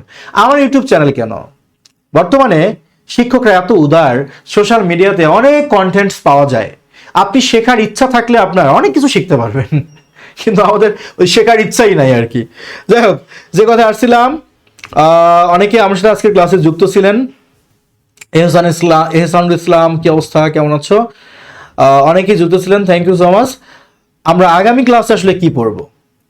আমরা আগামী ক্লাসে এই টেন্সই একটু লং সেন্টেন্স লিখব, এগুলোরই ব্যবহার একটু অ্যাডভান্স লেভেলের সেন্টেন্স লিখব। তাহলে আগামী ক্লাসটা তার কাছে মধুর মতো লাগবে যে আজকের ক্লাসে আমি যা যা লিখিয়েছি সব খাতায় লিখে নিয়েছে, সব রিভিশন দিয়ে যদি আগামী ক্লাসে কেউ জয়েন করে, তার কাছে আগামী ক্লাসটা একদম মধুর মতো মনে হবে। এই কোর্সে আমরা কি শিখবো এক নজরে যদি আমি বলি, বা আপনারা যদি দেখতে চান কি শিখবো আমরা, এই কোর্সে আমরা শিখবো সেন্টেন্স মেকিং। প্রথমে আমরা সেন্টেন্স মেকিং শিখবো। সেন্টেন্স মেকিং শিখতে গিয়ে আমাকে টেন্স শিখতে হবে, আমাকে ফ্রেজের ব্যবহার শিখতে হবে, আমাকে ক্লোজের ব্যবহার শিখতে হবে, যেন আমি ক্লোজ দিয়ে সেন্টেন্সকে বড় করতে পারি, ফ্রেজ দিয়ে সেন্টেন্সকে বড় করতে পারি, আমি অ্যাপোজিটিভ যেন ব্যবহার করতে পারি। এগুলো আমাকে শিখতে হবে, আমি শেখাবো এগুলো। সেন্টেন্সের পরে আমরা যাব লং সেন্টেন্স তৈরি করা শিখবো। আমরা শর্ট সেন্টেন্সের পরে লং সেন্টেন্স তৈরি করা শিখবো। তারপরে আমরা কি শিখবো? আমরা ট্রান্সলেশন শিখবো। কোন ট্রান্সলেশন? আমরা ট্রান্সলেশন শিখবো বেঙ্গলি টু ইংলিশ, বাংলা থেকে ইংরেজি। তারপর ট্রান্সলেশন ইংলিশ টু বেঙ্গলি, ইংরেজি থেকে বাংলা। এরপর আমাদের রিডিং স্কিল সমৃদ্ধ করার জন্য আমরা কম্প্রিহেনশন সলভ করব। তারপর আমরা সামারি লেখা শিখবো, প্রেসি লেখা শিখবো। এরপরে আমরা যাব এসে রাইটিংয়ে। এসে রাইটিংয়ে গিয়ে আমরা নানা রকমের এসে লেখা শিখবো, কম্পোজিশন লেখা শিখবো, ফোকাস লেখা শিখবো, এসে লেখা শিখবো, আর্গুমেন্টেটিভ লেখা শিখবো। আর্গুমেন্ট এক ধরনের এসে। আমরা এরপরে গিয়ে how to read English news paper, কিভাবে ইংলিশ নিউজ পেপার পড়তে হয় আমরা সেটাও শিখবো। যদিও বা এটা খুব একটা মানে চমক আছে এখানে, আমি দেখি অনেকেই প্রথম ক্লাসেই ইংলিশ নিউজ পেপার নাকি শেখাই দিবে, এরকম দেখি আর কি অনেক জায়গায়। সো আমার সাদা মনে একটু জানতে মন চায়, যে বান্দাটা বাক্যের পার্ট বোঝে না, সাবজেক্টটাই চেনে না, অবজেক্টটাই বোঝে না, যার সেন্টেন্সের বেসিকটুকু নাই, তাকে যদি আমি প্রথম দিন একটা ইংলিশ নিউজ পেপার দেখাই আর বুঝাই, সে আসলে কতটুকু বোঝে আমার সন্দেহ হয়। আপনাদের কি অবস্থা আমি জানি না, আপনারা একটু মন্তব্য করেন। আমি মনে করি আমি এই জিনিসগুলো শেখানোর পর যদি কাউকে শেষে গিয়ে ইংরেজি নিউজ পেপারটা ধরাই দেই আর 2 দিন 2টা পেপার পড়াই দেই, তারপর যদি আমি তাকে বিদায় দেই কোর্স থেকে, তাহলে সে বাকি সময়টা নিউজ পেপার পড়ে পড়ে তার রাইটিং, রিডিং এবং ভোকাবুলারি স্কিল সমৃদ্ধ করতে পারবে বলে আমি মনে করি। তাহলে আমি এটা কখন পড়াবো? কোর্সের একদম শেষের দিকে, যখন আপনাকে আমি মোটামুটি দক্ষ করে ফেলতে পারবো, তখন আপনি নিউজ পেপার পড়তে গেলে না শিখবেন। আর আপনি শুরুই করছেন নিউজ পেপার দিয়ে, আপনার তো চোখ দিয়ে শুধু পানি পড়বে, কান্না আসবে, বিরক্তি লাগবে, কারণ আমি তো এইসব কিছু জানি না। সো এইভাবে আমরা আমাদের রাইটিং কোর্সটাকে এগিয়ে নিব ইনশাআল্লাহ। আর আর যারা আর যারা আর যারা আর যারা যারা যারা যারা যারা কি যারা যারা কিছু না, যারা হচ্ছে আমার ইংলিশ ফ্রি হ্যান্ড রাইটিং নতুন কোর্সে এখনো যুক্ত হননি, বাট মনে হচ্ছে যে যুক্ত হতে চান, মনে হচ্ছে একটু পড়াশোনার পেছনে টাকা পয়সা কিছু বিনিয়োগ করা উচিত, মনে হচ্ছে যে শেখা উচিত, তারা কমেন্ট না করে, যারা এখনো ভর্তি হননি, আমি বলবো যে কমেন্ট না করে সরাসরি হোয়াটসঅ্যাপ করেন 01605299524। এটাই নতুন ব্যাচ, এখান থেকেই শুরু করেন, আজকে থেকেই শুরু করেন 524 এই নাম্বারে। কোর্সের সাথে যদি বইটা থাকে তাহলে আপনি প্র্যাকটিস করতে পারবেন। তবে নিশ্চিত থাকেন এই বই ছাড়াই আপনি আমার কোর্স করে খুব সুন্দর করে রাইটিং স্কিলে সমৃদ্ধ করতে পারবেন। কিন্তু অধিক মাত্রায় প্র্যাকটিস করার জন্য আপনার বইয়ের দরকার আছে। বারবার বইটা দোকান কেন বের করতেছে, তাই না? যে এই বইটাতে কি এমন আছে, বারবার সে একটা আলোচনা যেতে না যেতেই বই দেখাচ্ছে কেন? বই বিক্রি করতে হবে, হ্যাঁ বই তো বিক্রি করতেই হবে, কিন্তু আমার বিক্রি করার চেয়েও আপনার সংগ্রহ করা এটা খুব জরুরি। আপনাকে প্র্যাকটিস করতে হবে। একটা বাক্য ভেঙে চুড়ে দেয়া হয়েছে, একটা বাক্যের কোনটা সাবজেক্ট, কোনটা ভার্ব, কোনটা অবজেক্ট, কোনটা কমপ্লিমেন্ট, কোনটা ম্যানার, প্লেস, টাইম, হ্যাঁ একদম ইংরেজি সহ অনুবাদ সহ প্রত্যেকটা ব্যাখ্যা করা হয়েছে। ভাবছেন কি শুধু অনুবাদ? না, একদম এসে আছে না, এসে এই দেখেন প্রতিটা রচনার বাংলা অনুবাদ সহ দেওয়া আছে, প্রত্যেকটা পার্টে পার্টে বাংলা অনুবাদ আছে। সবচেয়ে আকর্ষণীয় বিষয়টা কি জানেন? ভোকাবিউলারি। আপনারা অনেকেই বলেন যে ভোকাবিউলারি পড়ি কিন্তু মনে থাকে না, ভোক্যাব পড়ি কিন্তু মনে থাকে না, উপায় কি? উপায় কি? কোনো উপায় নেই, ছন্দমন্দ এইসব দিয়ে মনে থাকবে না। এই দেখেন এটা কি, ব্যাংক অ্যান্ড ইকোনমি রিলেটেড কিছু ওয়ার্ডের তালিকা আমি দিয়েছি। এবার এই ওয়ার্ডগুলো মনে রাখার জন্য আমি একটা প্র্যাকটিসের পর্ব দিয়েছি, মানে এই ওয়ার্ডগুলো ব্যবহার করে কিছু সেন্টেন্স দেয়া আছে অনুবাদ করার জন্য। আপনি এই অনুবাদগুলো করলে আপনার ওয়ার্ডগুলো দখলে আসবে। এভাবে শুধু একটা টপিক না, বহু গুরুত্বপূর্ণ টপিকের উপর ওয়ার্ড ফ্রেজ দেওয়া আছে, আর সেগুলো প্র্যাকটিস করার জন্য পর্ব দেওয়া আছে।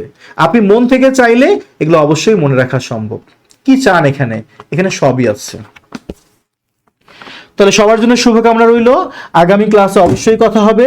আর আজকে যারা ক্লাসটি পুরোটা দেখেছেন, পুরো ক্লাসটা করেছেন, খাতায় নোট করছেন, তারা একটু 1-2 বাক্যে একটু কমেন্ট করেন তো, আমি একটু বুঝে নেই যে আজকের ক্লাস আমি আপনাদেরকে কতটুকু বুঝাইতে পারলাম। কোনো ধরনের কিপটামি না করে একটু কমেন্ট করে জানান আমাকে। খারাপ লাগলে আপনি জানান যে ক্লাসটা আমার জন্য খুব কঠিন হয়েছে, মানে আপনাদের এই ফিডব্যাক থেকে আমি একটু বুঝে নিব আমার পরের ক্লাসটা কেমন নেওয়া উচিত হবে। একদম ঝটপট যা অথেন্টিক তাই কমেন্ট করবেন।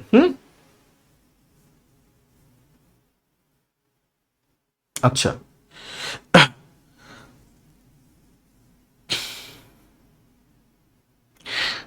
যারা যারা ক্লাস করেছেন থ্যাংক ইউ ভাই, থ্যাংক ইউ সো মাচ। কিন্তু আপনার নামটা আমি তো পড়তে পারতেছি না এখানে, কি ভাষায় যেন আমি তো জানি না। Thank you so much.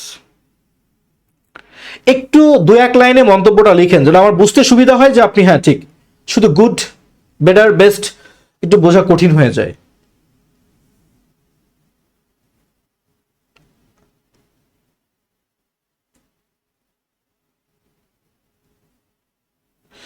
Thank you Tamim Hossain.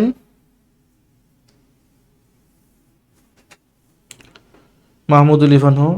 সব সব এখনই ঢুকলাম। আপনি কি আমার কোর্সের স্টুডেন্ট?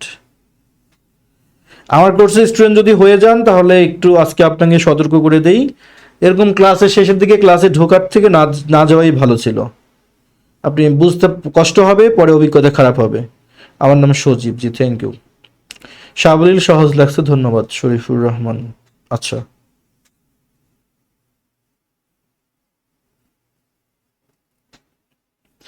কেউ মন্তব্য করবেন না যে আজকের ক্লাসটা করে মনে হচ্ছে টাকাটা জলে গেল।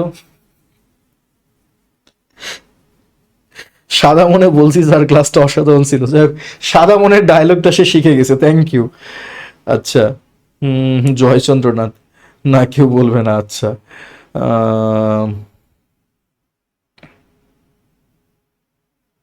Riyad Hossain, thank you. আচ্ছা, তাহলে ইনশাল্লাহ পরবর্তী ক্লাসগুলো আরো গোছানো হবে, টেনশন নেওয়ার কিছু নেই। আর একটা ক্লাসে যা আলোচনা হবে এগুলো বই থেকে প্র্যাকটিস করবেন। তার মানে যাদের কাছে এখন বই আছে তারা টেন্সের চ্যাপ্টারে গিয়ে present indefinite, present continuous, present perfect টেন্সের অধীনে আরো অনেক অনুশীলন আছে, সেগুলো প্র্যাকটিস করবেন, সেগুলো প্র্যাকটিস করতে থাকবেন। টেন্স চ্যাপ্টারে গিয়ে এখন এগুলো প্র্যাকটিস করবেন। Thank you.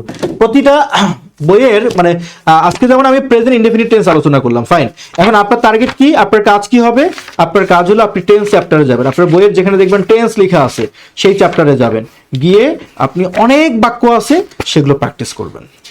আর আপনাদের কিন্তু সলভ ক্লাস হবে। আমি কিছু ক্লাস নিয়ে আপনাদেরকে আগে জানাবো যে আমরা এই আগামী দিনে আমরা কি করব, সলভ ক্লাস করব। তো আপনার প্রবলেমগুলো জমা করে রাখবেন, আপনি সলভ করবেন। দেখেন এই যে দেখেন লেখা আছে প্রেজেন্ট ইনডেফিনিট টেন্স ব্যবহার করে অনুবাদ চর্চা। এখন এখানে অনেক বাক্য আছে, ভেঙে ভেঙে দেওয়া আছে, এগুলো আপনাকে বাসায় প্র্যাকটিস করতে হবে।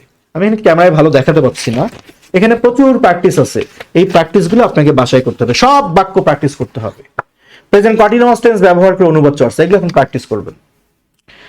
সবাই ভালো থাকবেন, আজকের মতো এখানে বিদায় নিচ্ছি। নেক্সট ক্লাস কবে না? ক্লাসগুলো হবে সপ্তাহে 3 দিন, শুক্র শনি সোমবার, শুক্র শনি সোমবার রাত 10টায়।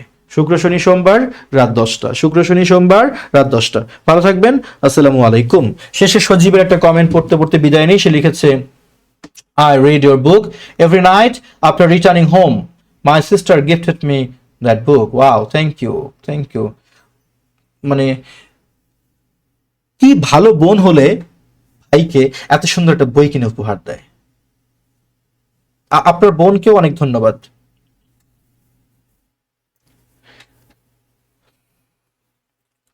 ভালো থাকবেন, আসসালামু আলাইকুম।